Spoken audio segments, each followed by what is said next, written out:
Hi good morning friends. എൻ്റെ എല്ലാ പ്രിയപ്പെട്ട സുഹൃത്തുക്കൾക്കും സഹകാരി റേസ് പ്ലസിലേക്ക് ഹാർദമായ സ്വാഗതം. അപ്പോൾ നമ്മളെ സംബന്ധിച്ച് കേരള വാട്ടർ അതോറിറ്റി ലാബ് പരീക്ഷയുടെ കൺഫർമേഷൻ വന്നിട്ടുണ്ടല്ലേ. അപ്പോൾ ഈ ഒരു പരീക്ഷ വിളിച്ചപ്പോഴത്തേക്കും അറിയാം +2 സയൻസ് ബേസ് പഠിച്ച ആൾക്കാർക്ക് മാത്രമാണ് ഈ പരീക്ഷയ്ക്ക് വേണ്ടി അപേക്ഷിക്കാൻ പറ്റിയിരുന്നത്.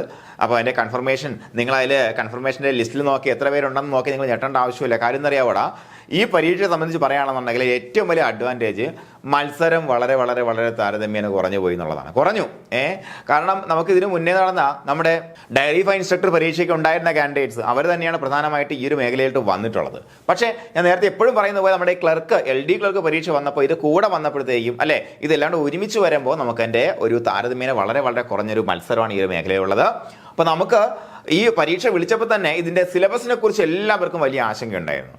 അപ്പോൾ അതിനകത്ത് സഹകാരി കൃത്യമായിട്ടുള്ളൊരു നിരീക്ഷണം നടത്തിയിട്ടുണ്ടായിരുന്നു. അതനുസരിച്ചാണ് നമ്മുടെ ലാബിൻ്റെ ക്ലാസ്സുകൾ സ്റ്റാർട്ട് ചെയ്തത്. ലാബിൻ്റെ ക്ലാസ്സുകൾ എന്ന് പറയുമ്പോൾ ലാബ് സേഫ്റ്റി അടക്കമുള്ള ക്ലാസ്സുകൾ, നമ്മുടെ ഗ്ലാസ് വെയറിൻ്റെ ക്ലീനിങ്, അതുപോലുള്ള ക്ലാസ്സുകൾ. അപ്പോൾ പ്രധാനമായിട്ടും മെഡിക്കൽ ലാബ് ടെക്നീഷ്യൻ എന്ന് പറയുന്ന മേഖലയെ ബന്ധപ്പെടുത്തിയാണ് നമ്മൾ സിലബസ് പ്രഡിക്റ്റ് ചെയ്തത്. കാരണം കഴിഞ്ഞ JLAയുടെ ആ ഒരു പരീക്ഷയുടെ സിലബസാണ് പ്രധാനമായിട്ട് നമ്മൾ പ്രഡിക്റ്റ് ചെയ്യുന്നതാണ്. അപ്പോൾ പക്ഷേ ഇത് വാട്ടർ അതോറിറ്റി ലാബസിൻ്റെ ആയതുകൊണ്ട് തന്നെ വാട്ടർ ട്രീറ്റ്മെൻറ്റുമായിട്ട് ബന്ധപ്പെട്ടുള്ള കുറേ കാര്യങ്ങൾ സ്പെഷ്യൽ ടോപ്പിക്കായിട്ട് വരുമെന്നുള്ള ഒരു പ്രതീക്ഷയൊക്കെ എല്ലാവർക്കും ഉണ്ടായിരുന്നു. പക്ഷെ അതെല്ലാം താറുമാറായി. പക്ഷെ അങ്ങനെ ഒന്നുമല്ല വന്നിരിക്കുന്നത്. നമുക്ക് എന്താ വന്നിരിക്കുന്നത്? MLTയുടെ ഭാഗമാണ് വന്നിരിക്കുന്നത് അല്ലേ. മക്കളെ ഇവിടെ പ്രത്യേകം ശ്രദ്ധിക്കേണ്ട കാര്യം, ഇത് പഠിക്കാതെ നിങ്ങൾക്ക് അതിന് റാങ്ക് ഉണ്ടാക്കാൻ പറ്റില്ല. കാരണം എന്താ, 50 മാർക്കിൻ്റെ ഏരിയ ആണ്. ഇനി പഠിക്കാൻ എളുപ്പമാണോ എന്ന് വെച്ചാൽ എളുപ്പമാണ്, ഒരു സംശയം ഉണ്ടാക്കരുത്. കാര്യം എന്താ അറിയാം, ഓരോ ക്ലാസ്സുകളും ഇവിടെ എടുക്കുന്ന ഓരോ ക്ലാസ്സുകളും ബേസ് ചെയ്താണ് ഒരു ക്വസ്റ്റ്യൻസ് വരുന്നത്. നമ്മളെ ക്ലാസ് അല്ല, ബേസിക്കലി എന്താണ് നമ്മുടെ ടെക്സ്റ്റ് ബുക്ക് ബേസ് ചെയ്തിട്ടുണ്ട്. അപ്പോൾ ആ ടെക്സ്റ്റ് ബുക്ക് കൃത്യമായിട്ട് എങ്ങനെ ക്രാക്ക് ചെയ്യുന്നുവോ അതുമായിട്ട് ബന്ധപ്പെടുത്തി ചോദിക്കാൻ സാധ്യതയുള്ള ഡയറക്റ്റ് ക്വസ്റ്റ്യൻസും കഴിഞ്ഞ പ്രാവശ്യം ക്വസ്റ്റ്യൻസ് എല്ലാം ഒരുവിധം ഡയറക്റ്റ് ആയിരുന്നു അല്ലേ. JLAയിൽ ഡയറക്റ്റ് ആയിരുന്നു. പറയാൻ പറ്റത്തില്ല ഇപ്രാവശ്യം എങ്ങനെ സ്റ്റേറ്റ്മെന്റ് വരുമെന്നുള്ള പറയാൻ പറ്റും. അപ്പോൾ സ്റ്റേറ്റ്മെന്റും അസേഷൻ റീസണിങ്ങും എല്ലാം നമ്മൾ പ്രാക്ടീസ് ചെയ്ത് മുന്നോട്ട് പോയാലേ പറ്റത്തുള്ളൂ. അപ്പോൾ ഇത്രയും പറയാനുള്ളൂ. നിങ്ങൾ എന്ത് ചെയ്യുക, കട്ടയ്ക്ക് കൂടെ നിൽക്കുക, തരുന്ന സാധനം കൃത്യമായിട്ട് പഠിച്ചോളുക. അതുമാത്രമല്ല പരീക്ഷകൾ എഴുതി പ്രാക്ടീസ് ചെയ്യുക എന്നുള്ളതാണ്. പരീക്ഷകൾ എഴുതി പ്രാക്ടീസ് ചെയ്യുക.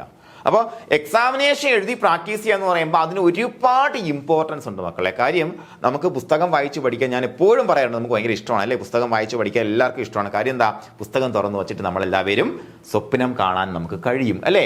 പല കാര്യങ്ങളെ കുറിച്ച് ആലോചിച്ച് പോകും നമ്മൾ സ്വാഭാവികമായിട്ടും. വളരെ കുറച്ച് സമയം മാത്രമേ ഒരു കാര്യത്തിലേക്ക് നമുക്ക് എന്ത് ചെയ്യാൻ പറ്റും, ശ്രദ്ധ കേന്ദ്രീകരിച്ച് നിർത്താൻ കഴിയത്തുള്ളൂ. അപ്പോൾ അതുകൊണ്ട് തന്നെ നമുക്ക് വലിയ എഫേർട്ടില്ലാതെ ചെയ്യാൻ പറ്റുന്ന കാര്യമാണ് പുസ്തകം വായന എന്ന് പറയുന്നത്. അതുകൊണ്ട് എഫക്റ്റീവ്നെസ് താരതമ്യേന കുറവാണ്. പക്ഷേ ഒരു ക്ലാസ് കഴിഞ്ഞതിന് ശേഷം അതുമായിട്ട് ബന്ധപ്പെടുത്തിയുള്ള തിരിച്ചും മറിച്ചുമുള്ള ക്വസ്റ്റ്യൻസ് എഴുതി പ്രാക്ടീസ് ചെയ്യുമ്പോൾ that makes A perfection. Okay, അത് നമുക്ക് പെർഫെക്ഷനിലേക്ക് നമുക്ക് പോകാൻ പറ്റും. അപ്പോൾ നമ്മുടെ എക്സാം സ്ട്രാറ്റജി കൃത്യമായിട്ട് ഫോളോ ചെയ്യുക. വീക്ക്ലി എക്സാമിനേഷനുകൾ മത്സരിക്കുക, ഇതായിരിക്കും പറയാനുള്ളത്. ഓക്കെ, അപ്പോൾ ഈ കാര്യങ്ങൾ കൃത്യമായിട്ട് ചെയ്താൽ മാത്രം മതി നമുക്ക് വലിയ വലിയ റിസൾട്ടുകൾ ഉണ്ടാക്കാൻ പറ്റും. അതിൻ്റെ ഏറ്റവും വലിയൊരു ഉദാഹരണമാണ് കഴിഞ്ഞ ആഴ്ച വന്ന സ്റ്റേറ്റ് ടാക്സ് ഓഫീസർ പരീക്ഷയുടെ റാങ്ക് ലിസ്റ്റ് എന്ന് പറയുന്നത്.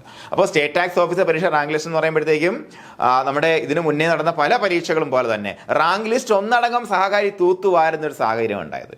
അപ്പോൾ ഇതിനകത്ത് പ്രധാനമായിട്ടും കൊമേഴ്സ് ബേസ്ഡ് ആയിട്ടുള്ള ആൾക്കാർ, അതുപോലെ MBAക്കാർ, LLBക്കാർ, അതുപോലെ അങ്ങനെയുള്ള CAക്കാരൊക്കെയാണ് ഈ ഒരു പരീക്ഷയിൽ അപേക്ഷ സമർപ്പിക്കുന്നത്. അപ്പോൾ അതിനകത്ത് നോക്കടാ, ഫസ്റ്റ് റാങ്ക്, സെക്കൻഡ് റാങ്ക്, അതുപോലെ 5ാം റാങ്ക്, 7, 8, 9, 10, 12, 13 അങ്ങനെ ആദ്യത്തെ 10 സകലതും അല്ലെ ഒരു 3 റാങ്ക് ഒഴിച്ച് ബാക്കി എല്ലാ റാങ്കും സഹകാരിയുടെ ചുണക്കുട്ടികൾ സ്വന്തമായി കൊണ്ടുവരുന്നുണ്ടായി. അപ്പോൾ ഇത്തരത്തിലുള്ളൊരു പരീക്ഷയിൽ ഇതുപോലെ വലിയ വിജയങ്ങൾ സൃഷ്ടിക്കുന്നത് എങ്ങനെയാണെന്ന് വെച്ചാൽ അതിനകത്ത് സഹകാരിയുടെ സ്ട്രാറ്റജിക്ക് എൻ്റെ വ്യക്തമായ പങ്കുണ്ട്. അതിനോടൊപ്പം being self motivated is the key എന്നാണ് അല്ലേ. നമുക്ക് ത്രൂ ഔട്ട് ഈ പരീക്ഷയുടെ അവസാനം വരെ നമ്മുടെ ഉള്ളിലുള്ള ഫയറിനെ ഇങ്ങനെ കത്തിച്ച് നിർത്തുക. അതിനകത്തൊക്കെ ഇവരെല്ലാം വളരെ ഔട്ട്സ്റ്റാൻഡിങ് ആയിരുന്നു കേട്ടോ. അപ്പോൾ ഇതിനകത്ത് ഇപ്പോൾ നിലവിൽ മുഹമ്മദ് റിയാസിൻ്റെ ഇൻ്റർവ്യൂ നമ്മുടെ ചാനലിൽ വന്നിട്ടുണ്ട്, നിങ്ങൾ കണ്ടു നോക്കുക. നിങ്ങളെ സംബന്ധിച്ച് നിങ്ങൾക്ക് ഏവർക്കും ഒരു പ്രചോദനമാകാൻ ശേഷിയുള്ള ഒരു അനുഭവമാണ് അദ്ദേഹത്തിൻ്റെ. അതുപോലെ അഡ്വക്കേറ്റ് ശ്രീകുമാറിൻ്റെ ഇൻ്റർവ്യൂ അടുത്ത ദിവസങ്ങളിൽ ചാനലിൽ വരുന്നുണ്ട്. വിഷ്ണുവിൻ്റെ, അതുപോലെ എല്ലാവരുടെയും കേട്ടോ, എല്ലാവരും നിങ്ങളെ കാണാൻ വേണ്ടി വരുന്നുണ്ട്. അവരുടെ അഭിപ്രായവും അവരുടെ അനുഭവവും പങ്കുവയ്ക്കാൻ വേണ്ടിയിട്ട്. അപ്പോൾ നിങ്ങളും പഠിക്കുമ്പോൾ എന്ത് ചെയ്യണം, ഇതുപോലെ ഒരാളാകുമെന്നും നാളെ സഹകാരിയുടെ ചാനലിൽ 1ാം റാങ്ക് മേടിച്ചുകൊണ്ട് നിങ്ങളുടെ അനുഭവം പങ്കുവയ്ക്കുമെന്നും, അപ്പോൾ നമ്മുടെ മുന്നിൽ നമ്മുടെ വാക്കുകൾ കേൾക്കാൻ വേണ്ടി ആയിരക്കണക്കിന് ആൾക്കാരുണ്ടായിരിക്കും. അവരോടെല്ലാം പറയാൻ നമുക്കൊരു കഥയുണ്ടാകണം. ആ കഥ നിങ്ങൾ ഇപ്പോഴേ രചിച്ചു തുടങ്ങുക. അതാണ് എനിക്ക് പറയാനുള്ളത്. ഓക്കെ, അപ്പോൾ നമുക്ക് നേരെ ലബോറട്ടറി ഹസാർഡ്സിലേക്ക് പോകാം. ലബോറട്ടറി ഹസാർഡ്സിനെ പ്രധാനമായിട്ടും physical, chemical, biological, electrical and radiation hazards എന്ന് തിരിച്ചിരിക്കുന്നു. അപ്പോൾ ഒരു ലബോറട്ടറി എന്ന് പറയുമ്പോൾ നമുക്ക് പ്രധാനമായിട്ടും ഇത്രയും കാര്യങ്ങളൊന്നും വാട്ടർ അതോറിറ്റി ലാബസിൽ ജോലി വരാൻ സാധ്യതയില്ലാത്ത കാര്യങ്ങളാണ്. ബയോളജിക്കൽ ഹസാർഡൊക്കെ താരതമ്യേന വളരെ കുറവാണ്. ഇത് നമുക്ക് ടോട്ടലി നമ്മുടെ MLT ആസ്പെക്റ്റിൽ നിന്നാണ് നോക്കുന്നത് കേട്ടോ, മെഡിക്കൽ ലാബ് ടെക്നീഷ്യൻ്റെ ആസ്പെക്റ്റിൽ നിന്നാണ് നോക്കുന്നത്. അപ്പോൾ എന്തൊക്കെയാണ് പ്രധാനപ്പെട്ട ഹസാർഡ്സ്? ഫിസിക്കൽ ഹസാർഡുകൾ വരാം അല്ലേ, നമ്മൾ തെറ്റി വീഴാം, ഒരു ഫിസിക്കൽ ആയിട്ടുള്ള ഒരു പ്രശ്നമാണ്. കെമിക്കൽ, ഏതെങ്കിലും കൊറോസീവ് ആയിട്ടുള്ള കെമിക്കൽ നമ്മുടെ ദേഹത്ത് വീണാൽ നമുക്കൊരു പ്രശ്നം ഉണ്ടാകാം. ബയോളജിക്കൽ ആയിട്ടുള്ള പ്രശ്നങ്ങൾ, അതായത് ഒരു മെഡിക്കൽ ലാബിൽ ഒരുപാട് സ്പെസിമെൻസ് നമ്മൾ കൈകാര്യം ചെയ്യുന്നുണ്ട്. ആ സ്പെസിമെൻസ് എല്ലാം രോഗകാരികളായ അണുക്കൾ ഉണ്ടായിരിക്കാൻ സാധ്യതയുണ്ട്. അത് നമ്മളിലേക്ക് പകരാനുള്ള സാധ്യത. അപ്പോൾ ബയോളജിക്കൽ ഹസാർഡായി ഇലക്ട്രിക്കൽ ഹസാർഡ് നമ്മുടെ വീട്ടിലൊക്കെ സംഭവിക്കുന്ന കാര്യം തന്നെ അല്ലേ, ഇലക്ട്രിക് ഉണ്ടാകാൻ സാധ്യതയുണ്ട് അല്ലേ. അതുപോലെ ഫയർ ഹസാർഡ് ഉറപ്പായിട്ട് നമ്മുടെ വീട്ടിൽ അടക്കം സംഭവിക്കുന്ന കാര്യങ്ങളാണ്. റേഡിയേഷൻ ഹസാർഡ് വീട്ടിൽ സംഭവിക്കാൻ സാധ്യതയില്ല, കാരണം റേഡിയോ ആക്റ്റീവ് മെറ്റീരിയൽസ് നമ്മൾ ആരും വീട്ടിൽ സൂക്ഷിക്കാറ് ഇല്ല അല്ലേ. അപ്പോൾ ഇത്തരത്തിലുള്ള ഹസാർഡുകൾ, ഇങ്ങനെയാണ് നമ്മൾ ആദ്യമായിട്ട് ഹസാർഡിനെ തിരിച്ചിരിക്കുന്നത്. അപ്പോൾ ഫിസിക്കൽ ഹസാർഡ്സ് ഇൻക്ലൂഡ് എന്തൊക്കെയാണ്? കട്ടിങ് വിത്ത് ബ്രോക്കൺ ഗ്ലാസ് വെയർ, അതായത് ഷാർപ്പായിട്ടുള്ള സാധനങ്ങൾ വെച്ച് നമ്മുടെ മേല് മുറിയുക, വീഴുക, അതെല്ലാം ഉൾപ്പെടുന്നുണ്ട്. ഇലക്ട്രിക്കൽ ആണെങ്കിൽ അതിൻ്റെ ഷോക്ക് കാര്യങ്ങൾ, അതുപോലെ ഫാളിങ് ഓൺ വെറ്റ് ഫ്ലോർ, അതുപോലെ ബേൺസ് ആൻഡ് സ്കാൾസ് ഇതെല്ലാം വരുന്നുണ്ട്. അതുപോലെ burns usually caused by flammable chemicals, അതുപോലെ faulty electric equipment, burners, corrosive chemicals and hot dry objects, while scalds are caused by hot liquids. കേട്ടോ, ഈ ഒരു പോയിന്റ് നിങ്ങൾ ഓർത്തു വെക്കണം, കാരണം നമ്മൾ ടെക്സ്റ്റ് ബുക്കിൽ ഡയറക്റ്റ്ലി എടുത്ത് പറയുന്നുണ്ട്. എടുത്തു നോക്കാം നമുക്ക്. ഈ സ്കാൾഡുകൾ എന്താണ്? സ്കാൾഡ് എന്ന് പറഞ്ഞാൽ നിങ്ങൾ വെള്ളം മേത്ത് വീണാലോ, അല്ലെങ്കിൽ എന്താണ്, ഇത്രയേ ഉള്ളൂ. ഡ്രൈ ആയിട്ടുള്ള പൊള്ളലാണ് ബേൺ, വെറ്റായിട്ടുള്ള പൊള്ളന്റെ എഫക്റ്റ് ആണ് സ്കാൾഡ്. ഇത് മനസ്സിലാക്കുക. അപ്പോൾ നമുക്ക് ഒന്നുകിൽ വെള്ളം വീണാലോ, അല്ലെങ്കിൽ നമ്മളെ മേൽ നീരാവി കൊണ്ട് പൊള്ളിയാലോ. നീരാവി എന്ന് പറയുമ്പോൾ തിളച്ച വെള്ളത്തിനേക്കാൾ കൂടുതൽ ടെമ്പറേച്ചർ ആയിരിക്കും നീരാവിക്ക്. ഭയങ്കര ഹെവി ആയിട്ടുള്ള ഒരു പ്രശ്നമാണ് നീരാവി മൂലം ഉണ്ടാകുന്ന പൊള്ളല്. അപ്പോൾ അതുമൂലം നമ്മുടെ ശരീരത്തിൽ എന്തുണ്ടാവൂടാ? വെള്ളം ഉള്ളിൽ തങ്ങി നിൽക്കുന്ന തരത്തിലുള്ള കുമിള പോലുള്ള ഭാഗങ്ങൾ ഇങ്ങനെ പൊന്തി വരും അല്ലേ, അതിനാണ് പ്രക്ക സ്കാൾഡ് എന്ന് പറയുക കേട്ടോ. അപ്പോൾ എന്താ ബേൺ എന്ന് പറഞ്ഞാൽ? ബേൺ എന്ന് പറയുമ്പോഴത്തെ എന്തൊക്കെയാണ്? ഇലക്ട്രിസിറ്റി കൊണ്ട് പൊള്ളാം അല്ലേ, അതുപോലെ ഹോട്ടായിട്ട് സർഫസ് കൊണ്ട് പൊള്ളാം, അല്ലെങ്കിൽ ഫയർ കൊണ്ട് പൊള്ളാം, കെമിക്കൽസ് വീണ് പൊള്ളാം, അതിനെല്ലാം ബേൺസ് എന്ന് വിളിക്കുന്നു. അതുപോലെ വെറ്റായിട്ടുള്ള സംഗതികൾ. അപ്പോൾ വെറ്റായിട്ടുള്ള സംഗതി എന്ന് പറയുമ്പോഴത്തേക്കും ആസിഡ് വീണ, സൾഫ്യൂരിക് ആസിഡ് മേത്ത് വീണോ, സ്കാൾഡ് ആണോ ബേൺ ആണോ? ബേൺ ആണ് ഉണ്ടാവുക കേട്ടോ, അതിനെ വെറ്റെന്ന് പറയാൻ കഴിയില്ല. ഓക്കെ, ഇവിടെ സ്കാൾഡ് ഉണ്ടാവണമെങ്കിൽ എന്ത് വേണം? ഒന്നുകിൽ തിളച്ച വെള്ളമോ എണ്ണയോ അങ്ങനെയുള്ള സാധനം എന്തെങ്കിലും നമ്മുടെ മേത്ത് വീഴണം, അല്ലെങ്കിൽ എന്താണ്, നീരാവി കൊണ്ടാവുന്ന പൊള്ളലിനെയും സ്കാൾഡ് എന്ന് വിളിക്കാം. ഓക്കെ, അപ്പോൾ നമുക്ക് ഇനി ഓരോ തരത്തിലുള്ള ഹസാർഡുകളും അതിൻ്റെ പ്രിവെന്റീവ് മെഷേഴ്സ് ഒക്കെ നോക്കാം. First of all physical hazards. അപ്പോൾ അതിനകത്ത് നമ്മൾ ശ്രദ്ധിക്കേണ്ടുന്ന ജനറൽ പ്രിക്കോഷൻസ് നോക്കാം. എന്തൊക്കെയാണെന്ന്? Proper storage and handling of glass wear. Physical Hazard എന്ന് പറയുമ്പോഴത്തേക്ക് നമ്മളെ മേല് മുറിയാൻ സാധ്യതയുണ്ടല്ലേ, ഗ്ലാസ് വെയർ പൊട്ടിപ്പോയാൽ നമ്മളെ മേല് കുത്തിക്കയറാൻ സാധ്യതയുണ്ട്. അതുകൊണ്ട് തന്നെ ഗ്ലാസ് വെയർ ഇഷ്ടം പോലെ നമ്മൾ എന്ത് ഉപയോഗിക്കുന്നുണ്ട്? നമ്മുടെ ലബോറട്ടറി ഉപയോഗിക്കുന്നുണ്ട്. ഗ്ലാസ് വെയറിനെ കൃത്യമായിട്ട് ഹാൻഡിൽ ചെയ്യുക. അതുപോലെ അഡോപ്റ്റ് സ്റ്റാൻഡേർഡ് ഇലക്ട്രിഫിക്കേഷൻ മെത്തേഡ്സ് കൃത്യമായിട്ട് നമ്മൾ ഫോളോ ചെയ്യുക എന്നുള്ളതാണ്.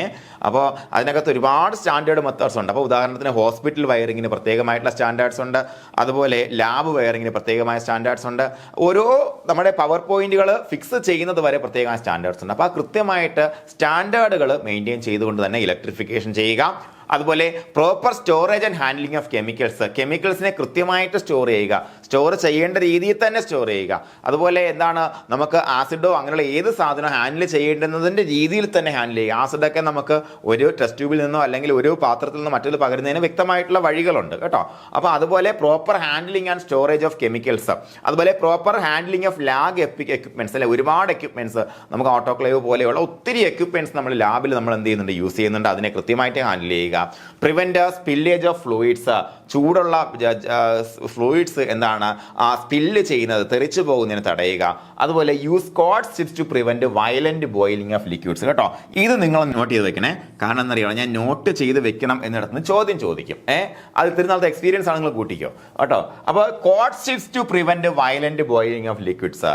നമുക്ക് ലിക്വിഡ്സിന്റെ വയലന്റ് ആയിട്ടുള്ള ബോയിലിംഗ് തടയുന്നതിന് നമ്മൾ എന്ത് കോട്സിന്റെ ചിപ്സ് ഉപയോഗിക്കും. അപ്പോൾ കോട്ട് ചിപ്പ് എന്ന് പറയുമ്പോഴത്തേക്ക് കല്ലുകൾ പോലെയുള്ള ചെറിയ സാധനമാണ്. നമ്മൾ ഉദാഹരണത്തിന് നമ്മൾ ഈ സാധനം നമ്മൾ എന്ത് ചെയ്യുന്നു? ബോയിൽ ചെയ്യാൻ വെക്കുന്ന സമയത്ത് കൃത്യമായിട്ട് ബോയിലിങ്ങിന്, അപ്പോൾ നിങ്ങൾ ഒരു ഗ്ലാസ് വെയറിൽ അല്ലെങ്കിൽ നല്ല ഫ്ലാറ്റ് ആയിട്ടുള്ള ഒരു പാത്രത്തിൽ, അതായത് വളരെ ഫ്ലാറ്റ്, അതായത് അവിടെ ഒരു പോറലോ ഒന്നുമില്ല, അങ്ങനെയുള്ളൊരു പാത്രത്തിൽ നമ്മൾ വെള്ളം ബോയിൽ ചെയ്യാൻ വെച്ച് കഴിഞ്ഞാൽ ശ്രദ്ധിക്കുക, വയലന്റ് ബോയിലിംഗ് ഉണ്ടാവാൻ സാധ്യതയുണ്ട്. എന്താ വയലന്റ് ബോയിലിംഗ് എന്ന് പറഞ്ഞാൽ?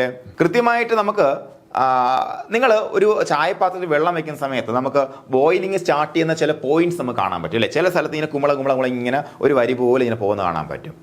പലപ്പോഴും നമ്മൾ നല്ല ഫൈൻ ആയിട്ടുള്ള പുതിയ ഗ്ലാസ് വെയറിൽ മാത്രം വെച്ച് ഈ ബോയിലിംഗ് സ്റ്റാർട്ട് ചെയ്ത് കഴിഞ്ഞാൽ ഇതേപോലുള്ള ഈ ബോയിലിംഗ് സ്റ്റാർട്ട് ചെയ്യുന്ന പോയിന്റ്സ് ബേഴ്സ് അവിടെ മിസ്സിംഗ് ആയിരിക്കും. മനസ്സിലാവുന്നുണ്ടോ?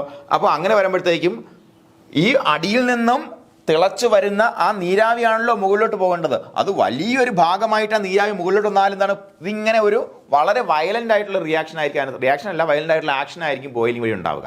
അതേസമയം ഈ പറഞ്ഞ ഒരു സർഫസ് എല്ലാം പ്രൊവൈഡ് ചെയ്യാൻ വേണ്ടി നമ്മൾ എന്ത് ചെയ്യും, കോഡ് സ്ട്രിപ്സ് അതിനകത്ത് ഇട്ട് കൊടുത്തു കഴിഞ്ഞാൽ വയലന്റ് ബോയിലിംഗ് ഒഴിവാക്കാൻ പറ്റും. അപ്പോൾ കോഡ് സ്ട്രിപ്സ് ഓർത്ത് വയ്ക്കുക. അതെന്താണ്, വയലന്റ് ബോയിലിംഗ് ഒഴിവാക്കാനാണ്. ഓക്കെ, കൺട്രോൾഡ് ബോയിലിംഗ് സാധ്യമാക്കാനാണ് നമ്മൾ ലാബിൽ എന്ത് ഉപയോഗിക്കുക, കോഡ്സിന്റെ ചിപ്സ് ഉപയോഗിക്കുക. അത് മറന്നു പോകരുത് കേട്ടോ. കോഡ് ചിപ്സിന്റെ ഉപയോഗം എന്താണെന്ന് മനസ്സിലായി? ഇത് ചോദ്യം ചോദിക്കാൻ സാധ്യതയുള്ള സാധനമാണ്. ഇനി use thick walled glass containers and round bottomed flask അല്ലെങ്കിൽ ഫ്ലോറൻസ് ഫ്ലാസ്ക് എന്ന് പറയും. അപ്പോൾ ഹീറ്റിങ്ങിന് വേണ്ടിയിട്ട് നമ്മുടെ ലാബിൽ ഹീറ്റിങ്ങിന് വേണ്ടിയിട്ട് നമ്മൾ ഉപയോഗിക്കുന്ന ഫ്ലാസ്കിന് പറയുന്ന പേരൊന്ന് പഠിച്ചു വെച്ചേക്കാം. എന്താണ്, റൗണ്ട് ബോട്ടംഡ് ഫ്ലാസ്ക് അല്ലെങ്കിൽ എന്താണ് ഫ്ലോറൻസ് ഫ്ലാസ്ക് ഉപയോഗിച്ചത്. ഈ സാധനം ഉപയോഗിച്ച് നമ്മൾ ഹീറ്റിങ്ങിന് ഉപയോഗിക്കാം. ഓക്കെ, അല്ലാതെ കോണിക്കൽ ഫ്ലാസ്കിലൊന്നും നമ്മൾ എന്ത് ചെയ്യാറില്ല, സാധാരണ ഹീറ്റ് ചെയ്യാറില്ല. ഹീറ്റ് ചെയ്യാറൊക്കെ ഉണ്ടല്ലേ, നമ്മുടെയൊക്കെ ലാബിലൊക്കെ, നമ്മുടെ ഫാർമസിക്ക് ലാബ് ചെയ്യുന്ന സമയത്ത് നമുക്ക് കോണിക്കൽ ഫ്ലാസ്കിൽ വെച്ച് ഹീറ്റൊക്കെ ചെയ്തിട്ടുണ്ട്. ഓക്കെ, അതെന്തായാലും പോട്ടെ. ഈ പറഞ്ഞ പോലെ ഈ നമ്മുടെ ഈ ഇത്തരത്തിലുള്ള റൗണ്ട് ബോട്ടംഡ് ഫ്ലാസ്ക് അല്ലെങ്കിൽ ഫ്ലോറൻസ് ഫ്ലാസ്ക് ആണ് എന്തിനു ഉപയോഗിക്കേണ്ടത്, ഹീറ്റിംഗ് പർപ്പസിന് നമ്മൾ ഉപയോഗിക്കേണ്ടത്. അതുപോലെ യൂസ് ഹസാർഡ് സിമ്പിൾസ് കൃത്യമായിട്ട് നമ്മൾ എന്ത് ചെയ്യുക, അത് സ്ഥാപിക്കേണ്ട സ്ഥലത്ത് സ്ഥാപിക്കുക. ഇനി ഈ പറഞ്ഞ ഹസാർഡ്സിനെ നമുക്ക് തിരിച്ച് മുന്നോട്ട് പോകാം. Okay, first of all chemical hazards are caused by physical contact, injection and inhalation of chemicals.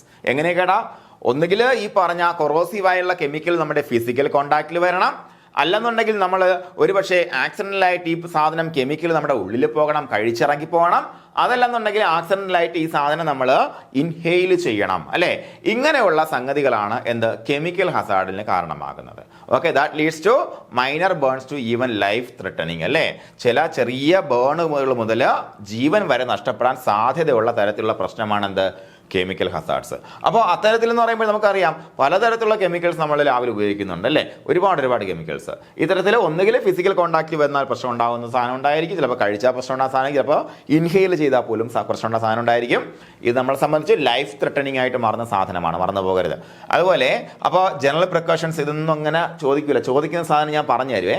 അതുപോലെ ക്വസ്റ്റ്യൻസ് വരുമ്പോഴത്തേക്കും നിങ്ങൾ ഈ സാധനം കൃത്യമായിട്ട് കേട്ടിരുന്നാൽ നിങ്ങൾക്ക് ചോദ്യത്തിലേക്ക് ഈസി ആയിട്ട് സിമ്പിളായിട്ട് ഉത്തരത്തിലേക്ക് എത്താൻ പറ്റും. അപ്പോൾ എന്താ ജനറൽ പ്രിക്കോഷൻസ് നോക്കേണ്ടത്, awareness on the physical and chemical properties of laboratory chemicals അല്ലേ? നമ്മൾ ഉപയോഗിക്കുന്ന ലബോറട്ടറി കെമിക്കൽസിന്റെ ഫിസിക്കൽ ആൻഡ് കെമിക്കൽ പ്രോപ്പർട്ടീസിനെ കുറിച്ച് വ്യക്തമായ ധാരണ നമുക്ക് ഉണ്ടായിരിക്കുക എന്നുള്ളതാണ്. അപ്പോൾ വെള്ളത്തിന്റെ അടിയിൽ സ്റ്റോർ ചെയ്യുന്ന സാധനം ഉണ്ടല്ലേ, വെള്ളത്തിൽ സ്റ്റോർ ചെയ്തിരിക്കുന്ന സാധനമുണ്ട്. അതേസമയം നമ്മൾ സോഡിയത്തിന്റെ ലോഹം അല്ലേ, സോഡിയം എന്ന ലോഹം വളരെ അൺസ്റ്റേബിൾ ആയിട്ടുള്ള ലോഹമാണ്. അതെടുത്ത് വെള്ളത്തിലിട്ടാൽ എന്താക്കി സംഭവിക്കുക, അതിന്റെ കെമിക്കൽ പ്രോപ്പർട്ടി എന്ന് പറയുമ്പോഴത്തേക്കും എന്താണ്, അതിന് എക്സോതെർമിക് റിയാക്ഷൻ ഉണ്ടാക്കും അല്ലേ? ജലവുമായിട്ട് സമ്പർക്കത്തിൽ വന്നാൽ സോഡിയം എക്സോതെർമിക് റിയാക്ഷൻ ഉണ്ടാകും, കത്തും, പൊട്ടിത്തെറിക്കും, അത്രയേ ഉള്ളൂ, വേറെ സംഭവിക്കില്ല. അപ്പോൾ എന്താണ് നമ്മൾ ഉപയോഗിക്കുന്ന സോഡിയം നമ്മൾ ഉപയോഗിക്കുന്നുണ്ടെങ്കിൽ അതിന്റെ ഫിസിക്കൽ ആൻഡ് കെമിക്കൽ പ്രോപ്പർട്ടീസിനെ കുറിച്ച് വ്യക്തമായ ധാരണ ലാബിൽ നിൽക്കുന്ന ആളിന് ഉണ്ടായിരിക്കണം.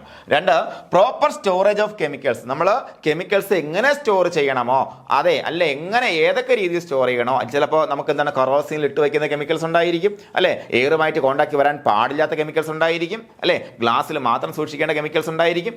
അപ്പോൾ proper storage of chemicals is always very important in order to avoid chemical hazards. അടുത്ത പോയിന്റ് നോക്കാം, mouth pipetting should be avoided. എന്താടാ പിപ്പറ്റ് എന്ന് പറഞ്ഞു കഴിഞ്ഞാൽ? പിപ്പറ്റ് എന്ന് പറഞ്ഞാൽ പിപ്പറ്റ് എന്ന് പറയുമ്പോഴത്തേക്കും പിപ്പറ്റും ബ്യൂററ്റും കേട്ടിട്ടുണ്ടല്ലോ നിങ്ങൾ. ബ്യൂററ്റ് വെച്ചിട്ട് നമ്മളിന്ന് ടൈട്രേഷൻ ചെയ്യും അല്ലേ? ടൈട്രേഷൻ ചെയ്യുന്ന സമയത്ത് നിങ്ങൾ ടൈട്രേഷൻ ഓർമ്മയില്ലേ നിങ്ങൾക്ക്? അതായത് നമുക്ക് ഈ തന്നിരിക്കുന്ന ലിക്വിഡിൽ എത്ര അസിഡിറ്റി ഉണ്ടെന്ന് കണ്ടുപിടിക്കാൻ വേണ്ടി നമ്മൾ ഫിനോഫ്തലീൻ എന്ന് പറയുന്ന ഇൻഡിക്കേറ്ററിന്റെ സാന്നിധ്യത്തിൽ നമ്മൾ NaOH വെച്ചിട്ട് നമ്മൾ എന്ത് ചെയ്യും, അസിഡിറ്റിനെ ടൈട്രേറ്റ് ചെയ്തിട്ട് അതിന്റെ അസിഡിറ്റി കണ്ടുപിടിച്ചിട്ടുണ്ട് പണ്ട്. ഏറ്റവും സിമ്പിൾ ആയിട്ടുള്ള എക്സ്പെരിമെന്റ് ആണ് പണ്ട് +1 +1 ആണെന്ന് തോന്നുന്നു, +1 ചെയ്തിട്ടുള്ള സാധനമാണ്. അപ്പോൾ അവിടെ നമ്മൾ എന്ത് ഉപയോഗിക്കുന്നുണ്ട്, പിപ്പറ്റ് ഉപയോഗിച്ചിട്ടുണ്ട്, ബ്യൂററ്റ് ഉപയോഗിച്ചിട്ടുണ്ട്. എന്താ പിപ്പറ്റ്? നമ്മൾ ഇതേപോലെ ഇതിന്റെ ബാക്കിൽ എന്തുണ്ടായിരിക്കും, ഒരു റബ്ബർ ട്യൂബ് ഉണ്ടായിരിക്കും, റബ്ബർ ഉണ്ടായിരിക്കും അല്ലേ, നമ്മൾ മഷി മുക്കി എടുക്കില്ല, അതുപോലെ സനോർമയുണ്ടല്ലോ നിങ്ങൾക്ക്. അപ്പോൾ അതേപോലെ നമ്മൾ ഞെക്കിയിട്ട് വിടുമ്പോഴത്തേക്കും എന്താണ് അതിനകത്തേക്ക് നമ്മളിപ്പോൾ എത്ര ഡ്രോപ്സ് അല്ലെങ്കിൽ എത്ര മില്ലി ലിറ്റർ നമുക്ക് ഏത് ലിക്വിഡ് ആയിട്ടോ അളന്നെടുക്കാൻ വേണ്ടി നമ്മളെ സഹായിക്കുന്ന സാധനം പിപ്പറ്റ്. അപ്പോൾ ഇതിന്റെ ബാക്കിൽ ഈ പറഞ്ഞ റബ്ബറിന്റെ ഭാഗം ഇല്ലാന്നുണ്ടെങ്കിൽ നമ്മൾ ചിലപ്പോൾ വലിക്കാൻ സാധ്യതയുണ്ടല്ലേ. ഒരു പക്ഷേ വലിച്ചു ചിലർ അങ്ങനെയൊക്കെ ചെയ്യാറുണ്ട്. പിപ്പറ്റ് എന്ന് പറയുമ്പോഴത്തേക്ക് അല്ലാതെ തന്നെ നമുക്ക് വിരൽ വെച്ച് പിപ്പറ്റ് ചെയ്യും. നമ്മൾ ഈ പറഞ്ഞ വളരെ ചെറിയ ക്വാണ്ടിറ്റി വേണമെങ്കിൽ വിരൽ വെച്ച് നമുക്ക് ഇതിനെ പിപ്പറ്റ് എടുക്കാൻ പറ്റും. അപ്പോൾ ഈ പറഞ്ഞ ഒരിക്കലും മൗത്ത് പിപ്പറ്റിങ് ചെയ്യാൻ പാടില്ല. എന്താ കുഴപ്പം? ചിലപ്പോൾ ഉള്ളിൽ പോവും, അണ്ണാക്കിൽ പോവും, നമ്മുടെ പണി തീരും. അപ്പോൾ at any cost mouth pipetting എന്ന് പറഞ്ഞാൽ സ്റ്റേറ്റ്മെന്റ് ക്വസ്റ്റ്യൻ വരാം. മൗത്ത് പിപ്പറ്റിംഗ് ഒരിക്കലും ചെയ്യാൻ പാടില്ല. അതിന് ഏത് ഒരു അവസ്ഥയാണെന്നുണ്ടെങ്കിൽ മൗത്ത് പിപ്പറ്റിംഗ് എന്ത് ചെയ്യണം? അവോയ്ഡ് ചെയ്യണം. Okay, mouth pipetting should be avoided. ശ്രദ്ധിക്കൂ. അതുപോലെ ഡേഞ്ചറസ് കെമിക്കൽസ്, അതായത് toxic chemicals are kept in small amount for routine use. ശ്രദ്ധിക്കൂ, നമുക്ക് ഡേഞ്ചറസ് ആയിട്ടുള്ള കെമിക്കൽസ് അല്ലെങ്കിൽ ടോക്സിക് ആയിട്ടുള്ള കെമിക്കൽസ് നമ്മളെ സംബന്ധിച്ച് ആരോഗ്യത്തിന് ഹാനികരമായിരുന്ന കെമിക്കൽസ് ആണെന്നുണ്ടെങ്കിൽ ബൾക്കായിട്ട് എടുത്ത് വെക്കരുത്. കുറേശ്ശെ മാത്രമേ വെക്കാവൂ. ഈവൻ ഇൻ കേസ് ആരെങ്കിലും പെട്ടെന്ന് എടുത്ത് അടിച്ച് മരിക്കണമെന്ന് വിചാരിച്ചു കഴിഞ്ഞാൽ, ഒരു പ്രേമനിരാശം വന്നിട്ട് ഈ സാധനം ഒരിക്കലും എടുത്ത് അടിച്ചളയെന്ന് വിചാരിച്ചു കഴിഞ്ഞാൽ അതിന് സമ്മതിക്കരുത്. കുറച്ച് മാത്രമേ, റൊട്ടീൻ യൂസിന് കുറേശ്ശെ മാത്രമേ അവിടെ വെച്ചേക്കാൻ പാടുള്ളൂ. അതുപോലെ ഹസാർഡ് സിമ്പിൾസ് കൃത്യമായിട്ട് നമ്മൾ എന്ത് ചെയ്യണം? ഉപയോഗിക്കണം. ഹസാർഡ് സിമ്പിൾ എല്ലാം കഴിഞ്ഞ ക്ലാസ്സിൽ പഠിച്ചാണ്, നമ്മൾ ഓർമ്മയുണ്ടല്ലോ. കഴിഞ്ഞ ഹസാർഡ് സിമ്പിൾ എന്ന് ക്വസ്റ്റ്യൻ വന്നിട്ടുണ്ട്, മറക്കല്ലോ കേട്ടോ. അപ്പൊ ഇപ്രാവശ്യം ഇരുന്നാലും ക്വസ്റ്റ്യൻ വരിക.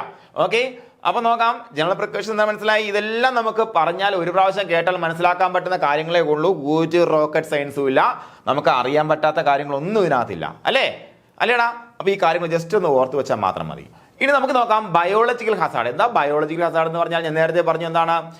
ഉദാഹരണത്തിന് HIV ബാധിച്ച ഒരാളിന്റെ ബ്ലഡ് നമ്മുടെ ലബോറട്ടറിയിൽ പരിശോധിക്കാൻ കൊണ്ടുവച്ചിരിക്കുന്നു.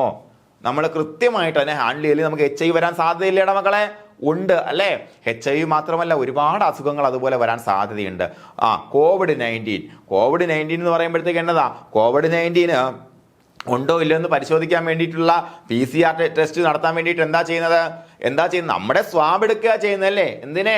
അണുവിനെ തന്നെ സ്വാബ് എടുക്കുക ചെയ്യുന്നത്. സ്വാബ് എടുത്തിട്ട് അതിനെ കൃത്യമായിട്ട് ഹാൻഡിൽ ചെയ്തില്ലെങ്കിൽ അവന് കോവിഡ് വരാൻ സാധ്യതയില്ലേ?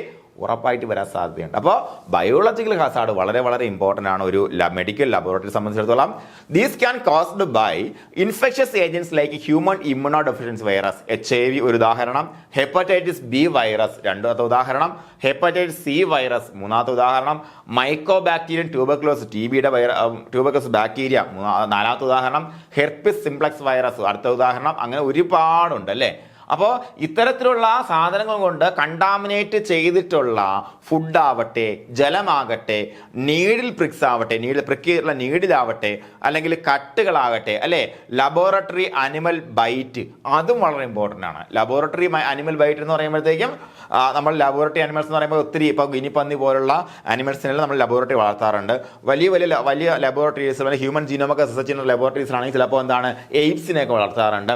അപ്പോൾ ഇത്തരത്തിൽ ഏത് ലബോറട്ടറി, മൈസൊക്കെ വളരെ കോമൺ ആയിട്ട് കാണപ്പെടുന്ന ലബോറട്ടറി അനിമൽ ആണ്, അല്ലേ? അപ്പോൾ ഇത്തരത്തിലുള്ള ലബോറട്ടറി ആനിമൽ ബൈറ്റ്സും നമുക്ക് എന്തിൽ പെടുന്നുണ്ട്? ബയോളജിക്കൽ ഹസാർഡ്സിൽ പെടുന്നുണ്ടെന്നുള്ളതാണ്. ഓക്കെ, അപ്പോൾ ഇത്രയും കാര്യങ്ങൾ ഇതിങ്ങനെ ഒന്ന് നിങ്ങൾ ഇതിന്റെ എക്സാമ്പിൾ എല്ലാം ഓർത്ത് വെക്കേണ്ട ആവശ്യമൊന്നുമില്ല കേട്ടോ. നോക്കാം ഇനി ഇതിനെ അവോയ്ഡ് ചെയ്യാനുള്ള ജനറൽ പ്രിക്കോഷൻ എന്താണെന്ന് നോക്കാം. Consider all specimens in the laboratory as potentially dangerous irrespective of negative or positive. അതായത് നമ്മൾ പരിശോധിച്ച് കഴിഞ്ഞു, ഈ സാമ്പിൾ നെഗറ്റീവ് ആണെന്ന് മനസ്സിലായി കഴിഞ്ഞാൽ പോലും ആ സമയം വരെ ആ സാധനം വെച്ചേണ്ടിരിക്കണം എന്നുള്ള ഒരു നിർബന്ധമില്ല. What ever it may be, എങ്ങനെ ആയിക്കോട്ടെ, all specimen should be considered as potentially dangerous ആയിട്ട് കൺസിഡർ ചെയ്യുക. ബയോളജിക്കൽ സ്പെസിമെൻസ് ഈ എല്ലാം. ഓക്കെ, ഒരു സംശയം അക്കാര്യത്തിൽ വേണ്ട. അതുപോലെ use gloves, mask, apron and I protectors in the laboratory. അപ്പോൾ നിങ്ങൾ ഇത് ഓർത്തിരിക്കാൻ പ്രത്യേകിച്ച് പാടൊന്നുമില്ല. നമ്മൾ കോവിഡിൻ്റെ സമയം ഓർത്താൽ മതി. കോവിഡിന് മിക്കവാറും നിങ്ങൾ എല്ലാവരും ഒരു PCR പോയിട്ടുണ്ടാവും അല്ലേ, അല്ലെങ്കിൽ ഏതെങ്കിലും പരിശോധനയ്ക്ക് പോയിട്ടുണ്ടാവും. അപ്പോൾ നമ്മുടെ മുന്നിൽ നിൽക്കുന്ന ആളിൽ എന്തുണ്ടായിരിക്കും? ഏപ്രൺ ഉണ്ടായിരിക്കും അല്ലേ? ഏപ്രൺ ഉണ്ടായിരിക്കും, PPE കിറ്റ് ഉണ്ടായിരുന്നു അല്ലേ, പേഴ്സണൽ പ്രൊട്ടക്ഷൻ എക്യുപ്മെന്റ് കിറ്റ് ഉണ്ടായിരുന്നു, PPE കിറ്റ്. ഇവിടെ നമ്മൾ PPE കിറ്റിന്റെ കാര്യം പറഞ്ഞിട്ടില്ല. ഏപ്രൺ എന്ന് പറയുമ്പോൾ മിക്കവാറും നമ്മൾ വൈറ്റ് കോട്ടിനാണ് ഏപ്രൺ എന്ന് വിളിക്കുക, നമ്മുടെ കോട്ടിനെയാണ് ഏപ്രൺ എന്ന് വിളിക്കുക. മാസ്ക് നിർബന്ധമായിട്ടും പണ്ട് അന്ന് ധരിച്ചിട്ടുണ്ടല്ലേ അവർ. അതുപോലെ അടുത്ത് എന്താണ്, ഗ്ലൗസ് അല്ലേ, റിമൂവബിൾ ആയിട്ടുള്ള ഡിസ്പോസിബിൾ ഗ്ലൗസ് അവർ ധരിച്ചിട്ടുണ്ടായിരുന്നു. ഐ പ്രൊട്ടക്ടേഴ്സ് ആയിട്ടുള്ള ഗോഗിൾസും അവർ ധരിച്ചിട്ടുണ്ടായിരുന്നു അല്ലേ. ഇത്രയും കാര്യങ്ങൾ. അപ്പോൾ ഏപ്രൺ ഉണ്ടായിരിക്കണം, മാസ്ക് ഉണ്ടായിരിക്കണം, ഗ്ലൗസ് ഉണ്ടായിരിക്കണം, ഗോഗിൾസും ഉണ്ടായിരിക്കണം. കാരണം കണ്ണെന്ന് പറയുമ്പോഴത്തേക്കും നല്ലൊരു സോഴ്സ് ഓഫ് ഇൻഫെക്ഷൻ ആണ് അല്ലേ. ഒരു ഡ്രോപ്ലെറ്റ് മൂലം വേണമെങ്കിൽ കണ്ണ് വഴി ഇൻഫെക്ഷൻ പകരാവുന്നതാണ്. ഓക്കെ, അപ്പോൾ ഇത്രയും കാര്യങ്ങൾ കൃത്യമായിട്ട് നമ്മൾ ധരിച്ചിരിക്കണം. അതുപോലെ proper waste disposal or management, നമുക്ക് ബയോമെഡിക്കൽ വേസ്റ്റ് മാനേജ്മെന്റ് പ്രത്യേകം എടുത്ത് പഠിക്കാനുണ്ട്. അവിടെ നിന്ന് കഴിഞ്ഞ പ്രാവശ്യം ക്വസ്റ്റ്യൻ വന്നിട്ടുണ്ട്. അത് വളരെ സിമ്പിളായിട്ട് പഠിക്കാൻ പറ്റുന്ന ഏരിയയാണ്. ഓരോ സാധനത്തിനും വീഴുന്ന വേസ്റ്റ് ഏതാണെന്നാണ് പ്രധാനമായിട്ട് ചോദിക്കുന്ന ചോദ്യം. അത് പിന്നെ റിപ്പീറ്റ് ചോദിച്ചുകൊണ്ടിരിക്കും. ആ ക്വസ്റ്റ്യനും അതുപോലെയുള്ള ഏരിയ നമുക്ക് ബയോമെഡിക്കൽ വേസ്റ്റ് മാനേജ്മെന്റിൽ പഠിച്ചു പോകാം, പേടിക്കണ്ട. ഓക്കെ, അപ്പോൾ എന്താണ്, proper waste disposal or management is very very important in order to avoid biological hazards. മറന്നു പോകണ്ട. ഇനി vaccinate laboratory staff against infectious disease like HBV അല്ലേ, ഹെപ്പറ്റൈറ്റിസ് B വൈറസ് പോലെയുള്ള അതിനൊക്കെ എന്താണ്, വാക്സിനേഷൻ അവൈലബിൾ ആണ്. അപ്പോൾ നമുക്ക് ഒരു പക്ഷേ നമ്മൾ പൊട്ടൻഷ്യലി ഡേഞ്ചർ ആയിട്ടുള്ള ഒരു ലാബിൽ നിൽക്കുന്ന ഒരാളെ സംബന്ധിച്ചിടത്തോളം അയാൾ പൊട്ടൻഷ്യലി ഡേഞ്ചർ ആണ്. ഉദാഹരണം ഏതോ ആയിക്കോട്ടെ, HBV മാത്രമല്ല, വേറെ എന്തോ കോവിഡ് ആയിക്കോട്ടെ, എന്ത് സാധനം ആയിക്കോട്ടെ, നമുക്ക് പൊട്ടൻഷ്യൽ ഡേഞ്ചർ ആണ്, അതിന് വാക്സിനേഷൻ അവൈലബിൾ ആണെന്നുണ്ടെങ്കിൽ നമ്മുടെ ലബോറട്ടറി സ്റ്റാഫിനെ അതിനെതിരെ വാക്സിനേറ്റ് ചെയ്യുക എന്നുള്ളതാണ്. Mouth pipetting should be avoided. ഞാൻ പറയണ്ടല്ലോ, നമ്മൾ എന്തെങ്കിലും ഇത് മൗത്ത് പിപ്പറ്റ് ചെയ്യാറുണ്ടോടാ? അത് ചെയ്യാറില്ല, ചെയ്യേണ്ട ആവശ്യമില്ല. പക്ഷേ എന്താണ്, നമുക്ക് അവിടെ ടെസ്റ്റ് ചെയ്യാൻ വേണ്ടി വേറെ ഏതെങ്കിലും കെമിക്കൽ വേണമെങ്കിൽ പിപ്പറ്റ് ചെയ്യാൻ വേണ്ടി നമ്മൾ ഉപയോഗിക്കുമ്പോഴത്തേക്കും കൈ കൊണ്ട് അവിടെ തൊട്ടിട്ടാക്കി നമ്മൾ മൗത്ത് പിപ്പറ്റ് പിടിക്കുക, പ്രശ്നമായി അല്ലേ. അപ്പോൾ mouth pipetting should be avoided. അതുപോലെ do not eat, drink, smoke or apply cosmetics in the laboratory. ഇത്രയേ ഉള്ളൂ. ലാബിൽ നിന്ന് തിന്നാൻ പാടില്ല, വെള്ളം കുടിക്കാൻ പാടില്ല, എന്ത് ചെയ്യണം, അതുപോലെ സ്മോക്ക് ചെയ്യാൻ പാടില്ല, അതുപോലെ കണ്ണെഴുതാനും പാടില്ല. അയ്യോ, എൻ്റെ ഒരു ലിപ്സ്റ്റിക് എല്ലാം പോയിന്റ് ഉടനെ പേഴ്സൺ എടുത്ത് കുറച്ച് ലിപ്സ്റ്റിക് ഇട്ടുകൊണ്ട് ഇങ്ങനെ ഇരിക്കാൻ പാടില്ല എന്നാണ് പറഞ്ഞിരിക്കുന്നത് കേട്ടോ. അതെല്ലാം എന്താണ്, ബയോളജിക്കൽ ഹസാർഡുകൾ മൂലം നമുക്ക് പ്രശ്നം ഉണ്ടാക്കാൻ സാധ്യത ഉണ്ടാക്കും കേട്ടോ.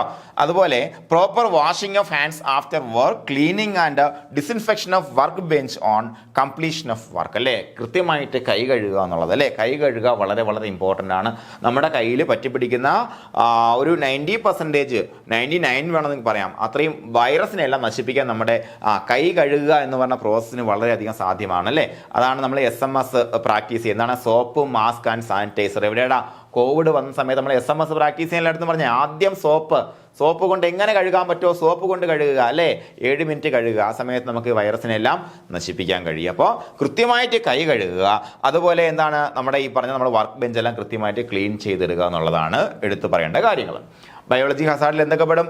എല്ലാം പെടും. ഏതൊക്കെ? നമ്മുടെ ലാബിൽ കൊണ്ടുവരുന്ന സാമ്പിൾ മൂലം നമുക്ക് ആരോഗ്യ പ്രശ്നങ്ങൾ ഉണ്ടാക്കാൻ പറ്റുന്ന എന്ത് ബയോളജിക്കൽ സ്പെസിമനും ഒരു ബയോളജിക്കൽ ഹസാർഡാണ്. അപ്പോൾ ഇത്തരത്തിലുള്ള എല്ലാ സാധനത്തിനും നമ്മൾ എന്താക്കണം, അതിനെ നമ്മൾ ഡേഞ്ചറസ് ആയിട്ട്, പൊട്ടൻഷ്യലി ഡേഞ്ചറസ് ആയിട്ട് തന്നെ കൺസിഡർ ചെയ്യണം. വളരെ ഇമ്പോർട്ടൻറ്റ്. പിന്നെ എന്തൊക്കെ ധരിക്കണം എന്ന് പറഞ്ഞിട്ടുണ്ട്. അതുപോലെ വേസ്റ്റ് ഡിസ്പോസൽ മാനേജർ പിന്നെ പഠിപ്പിച്ചു തരും. അതുപോലെ വാക്സിനേഷൻ വളരെ ഇമ്പോർട്ടൻറ്റ്. നമുക്ക് ലാബിൽ നിൽക്കുന്ന മൂലം നമുക്ക് ഉണ്ടാകാൻ സാധ്യതയുള്ളതും ഏതൊക്കെയാണോ വാക്സിനേഷൻ അവൈലബിൾ ആയിട്ടുള്ളതും അതിൻ്റെ എല്ലാം വാക്സിനേഷൻ ലാബ് സ്റ്റാഫിന് കൊടുക്കണം എന്നുള്ള കാര്യം വളരെ അത്യാവശ്യമാണ്. ലാബിൽ ഇരുന്നുകൊണ്ട് ഉണ്ണാനും പാടില്ല, കുടിക്കാനും പാടില്ല, വലിക്കാനും പാടില്ല, അതുപോലെ ലിപ്സ്റ്റിക് ഇടാനും പാടില്ല, കോസ്മെറ്റിക്സ് അപ്ലൈ ചെയ്യാനും പാടില്ല. ഓക്കെ, ഞാൻ ലിപ്സ്റ്റിക് എടുത്ത് പറഞ്ഞതേ ഉള്ളൂ. ഓക്കെ, അതുപോലെ കൈ വൃത്തിയായിട്ട് കഴുകി വയ്ക്കുക ജോലി കഴിഞ്ഞതിന് ശേഷം. ഇനി electrical Hazard. Electrical, these are mainly caused by faulty operation and improper maintenance of electrical equipments. It may result in minor burns to severe injuries that may lead to death. അല്ലേ, വീട്ടിലാണെന്നുണ്ടെങ്കിലും ലാബിലാണെന്നുണ്ടെങ്കിലും എവിടെയാണെന്നുണ്ടെങ്കിലും കറണ്ടിനെ കൃത്യമായിട്ട് ഉപയോഗിച്ചില്ല എന്നുണ്ടെങ്കിൽ തട്ടിപ്പോകാൻ സാധ്യതയുണ്ട് എന്നുള്ളതാണ്. നമ്മുടെ കരിക്ക് ചാനലിൽ ലോലൻ വന്നിട്ട് ഫാൻ ശരിയാക്കിയിട്ട് ആ ഫാനിൻ്റെ സ്വിച്ച് ഇടുമ്പോൾ മിക്സി കറങ്ങുന്നത് കണ്ടിട്ടില്ലേ നിങ്ങൾ? ഞാൻ കേട്ടിട്ടില്ലേ? അത് നല്ല തമാശയായിരുന്നു. പക്ഷേ അത് അങ്ങനെ ഒരു ഒരു മിസ്മാച്ച്, അല്ലെങ്കിൽ ഈ പറഞ്ഞ പോലെ കൃത്യമായിട്ട് ഇത് പണി അറിയാവുന്നവരെ കൊണ്ട് വിളിച്ചല്ല പണി കഴിച്ചു കഴിഞ്ഞാൽ പണി കിട്ടാൻ സാധ്യതയുണ്ടല്ലോ. ഞാൻ 10ാം ക്ലാസ് കഴിഞ്ഞതിന് ശേഷം എൻ്റെ അടുത്തൊരു സുഹൃത്തിൻ്റെ കൂടെ, സുഹൃത്തിന് ഇലക്ട്രിക് വർക്കാണ്, ഞാൻ പോകുമായിരുന്നു. അപ്പോൾ അധികമൊന്നും പോയിട്ടില്ല, എനിക്ക് 4-5 ദിവസം പോയിട്ടുള്ളൂ. ഒരു ദിവസം പോയപ്പോൾ തന്നെ മതിയായി. കാരണം ഇവൻ 2 നിലയുള്ള വീടാണ്. മുകളിലത്തെ നിലയിൽ എന്തോ ശരിയാക്കി, ബൾബോ എന്തോ സാധനമാണ്. അപ്പോൾ എൻ്റെ പറഞ്ഞിടാ ഫേസ് എടുത്ത് ഏതിലോ കൊടുക്കാം, ഇത് കളർ പറഞ്ഞിട്ട് കണക്ട് ചെയ്യാൻ പറഞ്ഞു. ഞാൻ കണക്ട് ചെയ്ത് മാറിപ്പോയി. വേറെ കുഴപ്പമൊന്നും സംഭവിച്ചില്ല, കത്തിപ്പോയൊന്നുമില്ല. എന്തായാലും അവിടെ ELCB ആ സമയത്തൊക്കെ വന്ന സമയമാണ്, ലീക്കേജ് സർക്യൂട്ട് ബ്രേക്കർ അന്ന് വന്ന സമയമാണ്. ELCB ഒക്കെ താഴ്ന്ന് ഡൗൺ ആയിട്ടുണ്ടായിരുന്നു. അപ്പോൾ പണി അറിയാവുന്നവരെ വിളിച്ച് പണി ചെയ്യിക്കുക അല്ലേ, വളരെ important. All electrical equipments should be properly grounded. എന്താ ഗ്രൗണ്ടഡ് എന്ന് പറഞ്ഞാൽ തറയിൽ വെച്ചേക്കണമെന്നല്ല അതിൻ്റെ അർത്ഥം. എന്താണ്, വ്യക്തമായിട്ട് നമ്മൾ എർത്ത് ചെയ്തിരിക്കണം. എന്തിനാ എർത്ത് ചെയ്യുന്നത്? എർത്ത് ചെയ്തുള്ള ഗുണം എന്താ, അതിനകത്ത് എന്തെങ്കിലും ലീക്കേജ് ഉണ്ടെന്നുണ്ടെങ്കിൽ, സർക്യൂട്ട് ലീക്കേജ് ഉണ്ടെന്നുണ്ടെങ്കിൽ, അല്ലെങ്കിൽ ഷോർട്ട് സർക്യൂട്ട് ഉണ്ടെന്നുണ്ടെങ്കിൽ ഉറപ്പായിട്ടും അത് എർത്ത് വഴി ഭൂമിയിലേക്ക് പോകും, നമുക്കൊരു കുഴപ്പം ഉണ്ടാക്കത്തില്ല അല്ലേ. അതെ അല്ലേടാ. അപ്പോൾ നിങ്ങൾ പലപ്പോഴും ശ്രദ്ധിച്ച് കാണും, നമുക്ക് ഈ 3 പിന്നുള്ള സാധനങ്ങൾ, ഉദാഹരണത്തിന് ലാപ്ടോപ്പ് ആവട്ടെ അല്ലെങ്കിൽ നമ്മുടെ അയൺ ബോക്സ് ആവട്ടെ, അതിൻ്റെ എല്ലാം കേബിൾ കംപ്ലൈൻ്റ് ആയിക്കഴിഞ്ഞാൽ നമുക്ക് ഷോക്ക് അടിക്കാൻ സാധ്യതയുണ്ട് അല്ലേ. ഇല്ലേ, കേബിൾ മാത്രമല്ല അതിന് ബോഡിയും ഷോക്ക് അടിക്കും. കാര്യം എന്നറിയാമോ, കൃത്യമായിട്ട് അതിൻ്റെ എർത്ത് വയർ കൃത്യമായിട്ട് ചിലപ്പോൾ പോകണമെന്നില്ല. ആ സമയത്താണ് നമുക്ക് പണി കിട്ടാൻ സാധ്യതയുള്ളത്. അപ്പോൾ എന്താണ്, എല്ലാ എക്യുപ്മെൻറ്റ്സും ഷുഡ് ബി പ്രോപ്പർലി ഗ്രൗണ്ടഡ്. അത് കൃത്യമായിട്ട് നമ്മൾ എന്ത് ചെയ്യുക, അത് എർത്ത് ചെയ്തിട്ടുണ്ട്, അതിൻ്റെ എർത്തിങ്ങിന് വേണ്ടിയിട്ടുള്ള വയറിങ് കൃത്യമാണെന്നുള്ള കാര്യം ഉറപ്പാക്കുക. Okay, overload circuit should be avoided. Do not use extension cords. ശ്രദ്ധിക്കൂ, ഓവർലോഡ് സർക്യൂട്ട്സ് നമ്മൾ ഉറപ്പായിട്ട് അവോയ്ഡ് ചെയ്യണം. അതായത് എക്സ്റ്റൻഷൻ കോഡ് ഉപയോഗിക്കാൻ പാടില്ല. എക്സ്റ്റൻഷൻ കോഡ് ഉപയോഗിച്ചുള്ള കുഴപ്പം എന്താടാ, എക്സ്റ്റൻഷൻ കോഡ് നമ്മൾ എടുത്ത് വെച്ച് കഴിഞ്ഞാൽ അതിനകത്ത് 2-3 എക്യുപ്മെന്റ് കണക്ട്, അതിനകത്ത് ലോഡ് എക്സ്ട്രാ കയറി വരും അല്ലേ. അപ്പോൾ എക്സ്റ്റൻഷൻ കോഡ് നമ്മൾ എന്ത് ചെയ്യുക, ഉപയോഗിക്കാൻ പാടില്ല. ഓരോ സാധനത്തിനും അതിന് വ്യക്തമായിട്ടുള്ള ലോഡ് ഡിവൈഡ് ചെയ്തിട്ടുള്ള പവർ പോയിന്റുകൾ വേണം, ശ്രദ്ധിക്കുക. അതുപോലെ electrical equipments should not be handled with wet hands. നമുക്ക് എല്ലാവർക്കും അറിയുന്ന കാര്യമാണ്, ഒരു ഇലക്ട്രിക്കൽ എക്യുപ്മെന്റിൽ നമ്മൾ നനഞ്ഞ കൈ കൊണ്ട് പോയി പിടിക്കാൻ പാടില്ല, അതുപോലെ ചെരുപ്പിടാതെ പോയി പിടിക്കാനും പാടില്ല അല്ലേ. ഈ 2 കാര്യങ്ങൾ നമുക്ക് എന്തുണ്ടാകും, ഇലക്ട്രിലേഷൻ ഉണ്ടാകാൻ സാധ്യത ഉണ്ടാക്കുന്ന കാര്യമാണ്. അതുപോലെ do not disable any electrical safety features. ഉദാഹരണത്തിന് നമുക്ക് ഇലക്ട്രിക്കൽ സേഫ്റ്റി ഫീച്ചർ എന്ന് പറയുമ്പോഴത്തേക്കും നമ്മൾ ഉപയോഗിക്കുന്ന ഒരു സാധനത്തിന് സ്റ്റെബിലൈസർ ഉണ്ട്. ആ സ്റ്റെബിലൈസർ വഴി കയറി വന്നു കഴിഞ്ഞാൽ നമുക്ക് വേറെ എന്തെങ്കിലും ഒരു ഇൻകൺവീനിയൻസ് ഉണ്ടെന്ന് വെച്ചോ, അപ്പോൾ ആ സ്റ്റെബിലൈസർ സേഫ്റ്റി ഫീച്ചറാണ്, നമ്മൾ എടുത്ത് മാറ്റി വെച്ചാൽ പ്രശ്നമായില്ലേടാ, പ്രശ്നമായി അല്ലേ. അതുപോലെ നമ്മളിപ്പോൾ ഏതെങ്കിലും സാധനം പ്രവർത്തിപ്പിക്കുമ്പോഴത്തേക്കും പ്രത്യേകിച്ച് പെട്ടെന്ന് ELCB ബ്രേക്ക് ആവുന്നുണ്ട്. അപ്പോൾ അതിൻ്റെ അർത്ഥം അതിനകത്ത് എന്തോ ഷോർട്ട് ഉണ്ടെന്നാണ്. പക്ഷെ നമുക്കിത് അത്യാവശ്യം പ്രവർത്തിപ്പിക്കാം. അപ്പോൾ നമ്മൾ ELCB എല്ലാം അവോയ്ഡ് ചെയ്തുകൊണ്ട് നമ്മൾ ഡയറക്റ്റ് കണക്ഷൻ കൊടുത്ത് പ്രവർത്തിപ്പിച്ചാൽ അവിടെ പ്രശ്നമുണ്ടാകും. അപ്പോൾ ഒരു സേഫ്റ്റി ഫീച്ചർ പോലും നമ്മൾ എന്ത് ചെയ്യാൻ പാടില്ല, ഡിസേബിൾ ചെയ്യാൻ പാടില്ല എന്നുള്ളതാണ്. ഓക്കെ, അതുപോലെ repair or service should be done by authorised persons only. ഞാൻ നേരത്തെ പറഞ്ഞ അതേ കാര്യം. വഴിയിൽ പോണ മാമനെ വിളിച്ചിട്ട് എന്ത് ചെയ്യരുത്, മാമ ഈ സാധനം പ്രവർത്തിക്കുന്നില്ല, മാമ ഒന്ന് നോക്കോ എന്ന് പറഞ്ഞിട്ട് നോക്കാൻ പാടില്ല. നമ്മുടെ ഓട്ടോക്ലേവ് പ്രശ്നമാണെങ്കിൽ ഓട്ടോക്ലേവ് നന്നാക്കാൻ അറിയാവുന്നതിനെ വിളിച്ച് നന്നാക്കണം, ഇത്രയേ ഉള്ളൂ. അതുപോലെ do not use equipment for a task not designated for it. അത് വളരെ വളരെ വളരെ ഇമ്പോർട്ടൻറ്റ്. ഇത് നമ്മുടെ നാട്ടിൽ പഴയൊരു ചൊല്ലുണ്ട്, എന്താണ്, കൊതുകിനെ കൊല്ലാൻ എന്ത് വേണ്ടെന്ന് നമ്മുടെ കൂടത്തിൻ്റെ ആവശ്യമില്ല എന്ന് പറഞ്ഞ ചൊല്ലുണ്ട്. എന്താണ്, കൊതുവിനെ കൊല്ലുന്നത് എങ്ങനെ, അടിച്ചല്ലേ, അടിക്കാൻ വേണ്ടി ഉപയോഗിക്കുന്ന സാധനം കൂടം എന്ന് പറയുമ്പോൾ ചുറ്റിക, വലിയ ചുറ്റിക്കാണ് കൂടം എന്ന് പറഞ്ഞത്. വലിയ കല്ലൊക്കെ പൊട്ടിക്കാൻ ഉപയോഗിക്കുന്ന സാധനം. അപ്പോൾ ഈ ചുറ്റി കൊണ്ട് അടിക്കേണ്ട സാരി ഉണ്ടോ കൊതുവിനെ കൊല്ലാൻ? ഇല്ല, കൈ കൊണ്ട് അടിച്ചാൽ മതി അല്ലേ. ഓരോ സാധനത്തിനും അതിൻ്റെതായ ജോലിയുണ്ട്, ആ ജോലി മാത്രം അതിനെ കൊണ്ട് ചെയ്യിക്കുക. ഇപ്പോൾ ഫോർ എക്സാമ്പിൾ നമുക്ക് അയൺ ബോക്സ് വെച്ചിട്ട് മുട്ട പൊരിക്കാൻ പറ്റുമ്പോൾ എന്നോ ഒരു TV-യിൽ ഏതോ പ്രോഗ്രാമല്ല സിനിമയിലൊക്കെ ചിലപ്പോൾ കാണിക്കാറുണ്ട്. അയൺ ബോക്സിലെ അമ്മേ ഞാനിപ്പോൾ ബ്രെഡ് ടോസ്റ്റ് ഉണ്ടാക്കി തരാൻ വേണ്ടി കാവ്യമാധവ ഏതോ സിനിമയിൽ എടുക്കുന്നുണ്ട്. അതും കണ്ടുകൊണ്ട് അയൺ ബോക്സ് വെച്ച് ബ്രെഡ് ടോസ്റ്റ് ഉണ്ടാക്കാൻ ശ്രമിക്കാമെന്ന് ഞാൻ പറഞ്ഞിട്ടുണ്ട് വീട്ടിൽ, പക്ഷേ എന്നെ സമ്മതിച്ചിട്ടില്ല. എങ്കിൽ അങ്ങനെ ശ്രമിച്ചിരുന്നെങ്കിൽ പണി കിട്ടിയേനെ, പറയാൻ പറ്റത്തില്ല. അയൺ ബോക്സ് ഒക്കെ അത് ചെയ്യേണ്ട കാര്യങ്ങൾ മാത്രം അയൺ ബോക്സ് മാത്രമല്ല, ഏത് സാധനം ആകട്ടെ എന്തിനു വേണ്ടിയാണോ ഡെസിഗ്നേറ്റ് ചെയ്തിട്ടുള്ളത് അത് മാത്രം നമ്മൾ ചെയ്യുക കേട്ടോ. അതുപോലെ do not leave equipment switched on whether when not in use അല്ലേ. നമ്മളത് ഉപയോഗിക്കാത്ത സമയത്ത് ഇതിനെ ഓണാക്കി ഇട്ടേക്കരുത്. ഇതൊക്കെ നമ്മൾ വീട്ടിൽ പ്രാക്ടീസ് ചെയ്യുന്ന അതേ കാര്യങ്ങൾ തന്നെയാണ്. ഇവിടെ എക്സ്ട്രാ ആയിട്ട് ഒന്നും പറഞ്ഞിട്ടില്ല. എന്താണ്, എല്ലാ ഇലക്ട്രിക്കൽ എക്യുപ്മെന്റിലും ഗ്രൗണ്ടിങ് ക്ലിയർ ചെയ്യണം, അതുപോലെ ഓവർലോഡ് അവോയ്ഡ് ചെയ്യണം, എക്സ്റ്റൻഷൻ കോഡ് ഉപയോഗിക്കാൻ പാടില്ല. അതുപോലെ ഇതൊന്നും പ്രത്യേകം എക്സ്റ്റൻഷൻ കോഡ് ഇവിടെ ഉപയോഗിക്കാൻ പാടില്ല രാവിലെ കേട്ടോ, പ്രത്യേകം നോട്ട് ചെയ്യണം. അതുപോലെ electrical equipment should be handle with wet hands, നമുക്കറിയാം, അത് പ്രത്യേകം പഠിക്കേണ്ട കാര്യമില്ല. Do not disable any electrical safety features, ഒരു സേഫ്റ്റി ഫീച്ചറും ഡിസേബിൾ ചെയ്യാൻ പാടില്ല. അതുപോലെ repair or service should be authorised person, അത് നമ്മൾ ചെയ്യുന്ന കാര്യമാണ്, എക്സ്ട്രാ കെയറിൻ്റെ ആവശ്യമില്ല. Do not use equipments for a task not designed for it. അത് വളരെ ഇമ്പോർട്ടൻറ്റ്. അത് വീട്ടിലും എവിടെയാണെന്നുണ്ടെങ്കിലും ഒരു ടാസ്ക് ഒരു എക്യുപ്മെൻ്റ് വെച്ച് നമ്മൾ ചെയ്യണമെന്നുണ്ടെങ്കിൽ ആ ടാസ്ക് ചെയ്യാൻ വേണ്ടിയിട്ട് ഈ സാധനത്തിന് ഡിസൈൻ ചെയ്തെങ്കിൽ മാത്രമേ അത് വെച്ച് അത് ചെയ്യാൻ പാടുള്ളൂ. ഓക്കെ, അതുപോലെ സാധനം എല്ലാം ആവശ്യം കഴിഞ്ഞാൽ ഓഫ് ചെയ്തിടാം. ഇനി നമുക്ക് ഫയർ ഹസാർഡ് നോക്കാം. എന്താ ഫയർ ഹസാർഡ് എന്ന് പറഞ്ഞാൽ തീപിടുത്തം മൂലം ഉണ്ടാകുന്ന പ്രശ്നങ്ങൾ അല്ലേ. These in the laboratory may occur due to naked flames, electrical overloading, flammable reagents and smoking in the laboratory അല്ലേ. ഒന്നുകിൽ പുക മൂലമോ, അല്ലെങ്കിൽ ഫ്ലെയിമബിൾ റിയേജന്റ് മൂലമോ, അല്ലെങ്കിൽ ഇലക്ട്രിസിറ്റിയുടെ ഓവർലോഡ് മൂലമോ, അല്ലെങ്കിൽ സാധാരണ നമ്മൾ ഒരു പക്ഷേ നേക്കഡ് ഫ്ലെയിം നമ്മൾ എവിടെ ഉപയോഗിക്കുന്നു, ലാബിൽ ഉപയോഗിക്കുന്നുണ്ടെങ്കിലൊക്കെ തന്നെ ഫയർ ഹസാർഡ് ഉണ്ടാകാനുള്ള സാധ്യത ഉണ്ട് എന്നുള്ളതാണ്. ഓക്കെ, പണ്ട് നമ്മൾ ഫാർമസി ലാബിൽ നിൽക്കുന്ന സമയത്ത് ഇതുപോലെ തീ പിടിച്ചിട്ടുള്ള സംഭവങ്ങളൊക്കെ ഉണ്ട്.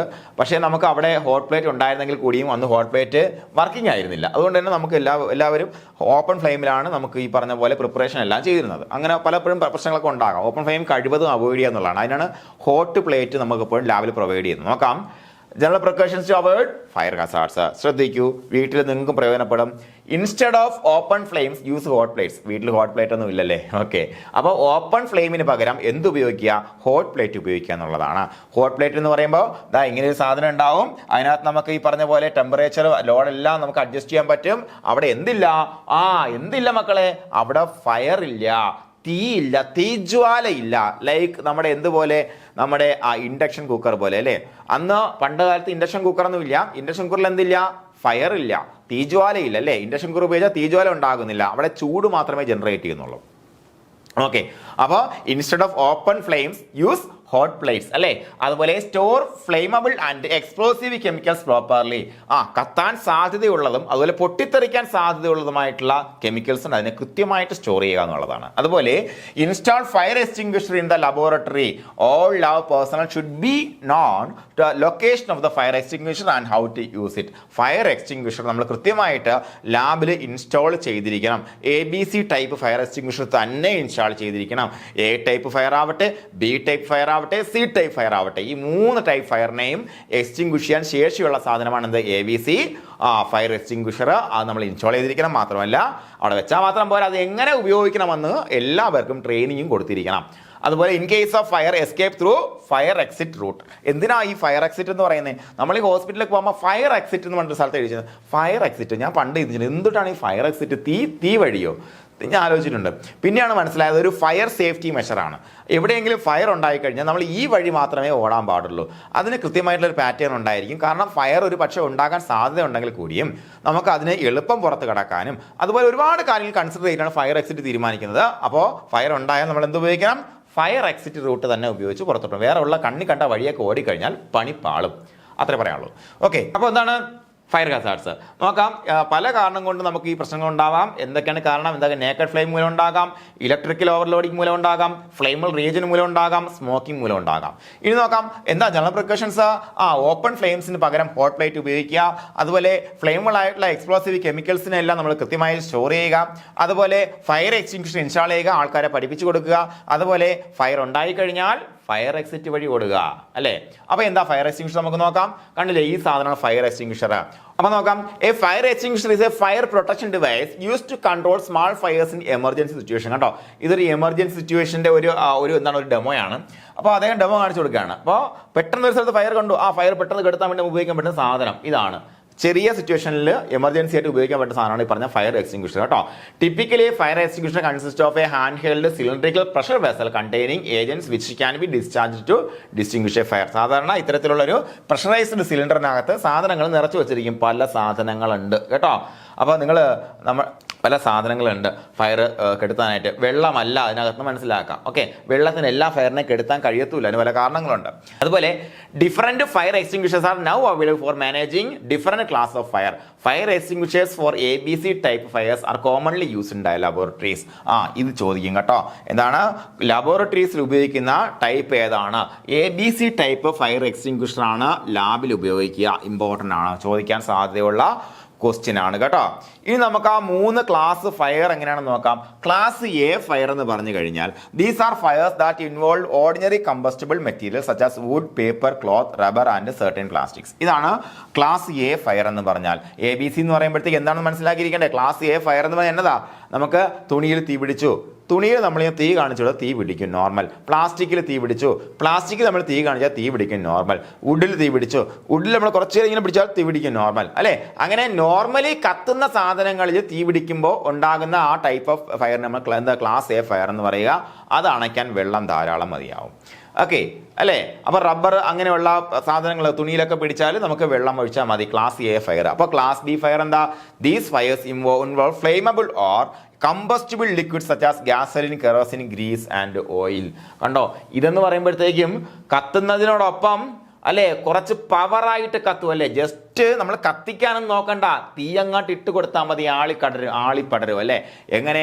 കെറോസിൻ മണ്ണെണ്ണ ഉണ്ടാകാം, ഗ്രീസിൽ അങ്ങനെ തീ പിടിക്കും, ഓയിൽ എണ്ണയിൽ തീ പിടിക്കും, ഗ്യാസലിൻ പെട്രോൾ അല്ലേ, പെട്രോളിലൊക്കെ തീ അങ്ങോട്ട് കാണിച്ചു കൊടുത്താൽ മതി, പൊട്ടിത്തെറി പോലെയാണ് തീ പിടിക്കുക അല്ലേ. അതുപോലെ എന്താണ് മറ്റുള്ള സാധനങ്ങൾ എന്ന് പറയുമ്പോൾ എന്തൊക്കെയാടാ? ഗ്യാസലിൻ, കെറോസിൻ, പിന്നെ ഡീസൽ, ഇങ്ങനെയുള്ള സാധനങ്ങളെല്ലാം എന്താണ് അങ്ങനെ ഫ്ലെയിമബിൾ ഹൈലി ഫ്ലെയിമബിൾ ആണ്. അപ്പോൾ നമ്മൾ ഗ്യാസലിനിൽ തീ പിടിച്ചാൽ വെള്ളം ഒഴിച്ച് കഴിഞ്ഞാൽ അത് കെടുത്താൻ പറ്റുമോ? വലിയ ബുദ്ധിമുട്ടാണ്. എന്താ കാര്യം എന്നറിയാവോ? വളരെ സിമ്പിളാണ്. വെള്ളം നമ്മൾ കുറച്ച് പെട്രോൾ ഉണ്ട്, അല്ലെങ്കിൽ പറഞ്ഞ പോലെ ഗ്യാസലിനുണ്ട്, കെറസിൻ ഉണ്ട്. ചലോ കെറസിൻ കത്തിയാണ്, അല്ലെങ്കിൽ ഓയിൽ കത്തിയാണ്. ഓയിൽ എന്നൊക്കെ പറയുമ്പോഴത്തേക്ക് എപ്പോഴും വെള്ളത്തിനേക്കാൾ സാന്ദ്രത കുറഞ്ഞിട്ടുള്ള സാധനങ്ങളാണ്. അതിൽ നമ്മൾ ഈ പറഞ്ഞ പോലെ വെള്ളം ഒഴിച്ചു കഴിഞ്ഞാൽ വെള്ളത്തിന് മുകളിൽ പൊന്തി വരാനും തീ കൂടുതൽ പടരാനുള്ള സാധ്യതയുണ്ട് കേട്ടോ. അപ്പോൾ അതുകൊണ്ട് അങ്ങനെയുള്ളതിൽ ഡയറക്റ്റ് ഇപ്പോൾ എന്താണ് പെട്രോളോ ഡീസലൊക്കെ ഒഴിച്ച് തീ കെടുത്തിയ ആളിനടുത്ത് വെള്ളം ഒഴിച്ചാൽ അതിനുള്ള ഒരു സാധ്യത കുറവാണ്. മേലാണെന്നുണ്ടെങ്കിൽ അത്രയും വരത്തില്ല. നമുക്ക് ഒരുപക്ഷെ ഇങ്ങനെ ഫ്ലെയിമുകളായിട്ട് കിടക്കുന്ന അതിൻ്റെ മുകളിൽ തീ ഉണ്ടായാലും വെള്ളം ഒഴിച്ചാൽ തീ ഒരുപാട് ഇങ്ങനെ ആളത്തേ ഉള്ളൂ. ഓക്കെ, അപ്പോൾ അടുത്ത് നോക്കാം. ഇനി class C fire. These are fires involving energised electrical equipment where the electrical non conductivity of the extinguishing agent is crucial. കണ്ടോ, ക്ലാസ് സി ഫയർ എന്ന് പറയുമ്പോൾ എന്താണ് കരണ്ട് മൂലം തീ പിടിക്കുക അല്ലേ, കരണ്ട് മൂലം തീ പിടിക്കുക. അപ്പോൾ അവിടെ എന്താ ശ്രദ്ധിക്കേണ്ടത്? നമ്മൾ ഈ ഫയർ കെടുത്താൻ വേണ്ടി ഉപയോഗിക്കുന്ന ആ ഏജന്റിന്റെ നോൺ കണ്ടക്ടിവിറ്റി വളരെ പ്രധാനമാണ് അല്ലേ. ഇലക്ട്രിസിറ്റി മൂലം തീ പിടിച്ച സ്ഥലത്ത് വെള്ളം കൊണ്ടൊഴിച്ചാൽ വലിയ പ്രശ്നമാകാൻ സാധ്യതയുണ്ട്. കാരണം എന്താ? വെള്ളം ഒരു കണ്ടക്ടർ ആണ് അല്ലേ. വെള്ളത്തിന് ഒരു കണ്ടക്ടിവിറ്റി ഉള്ള സാധനമാണ്.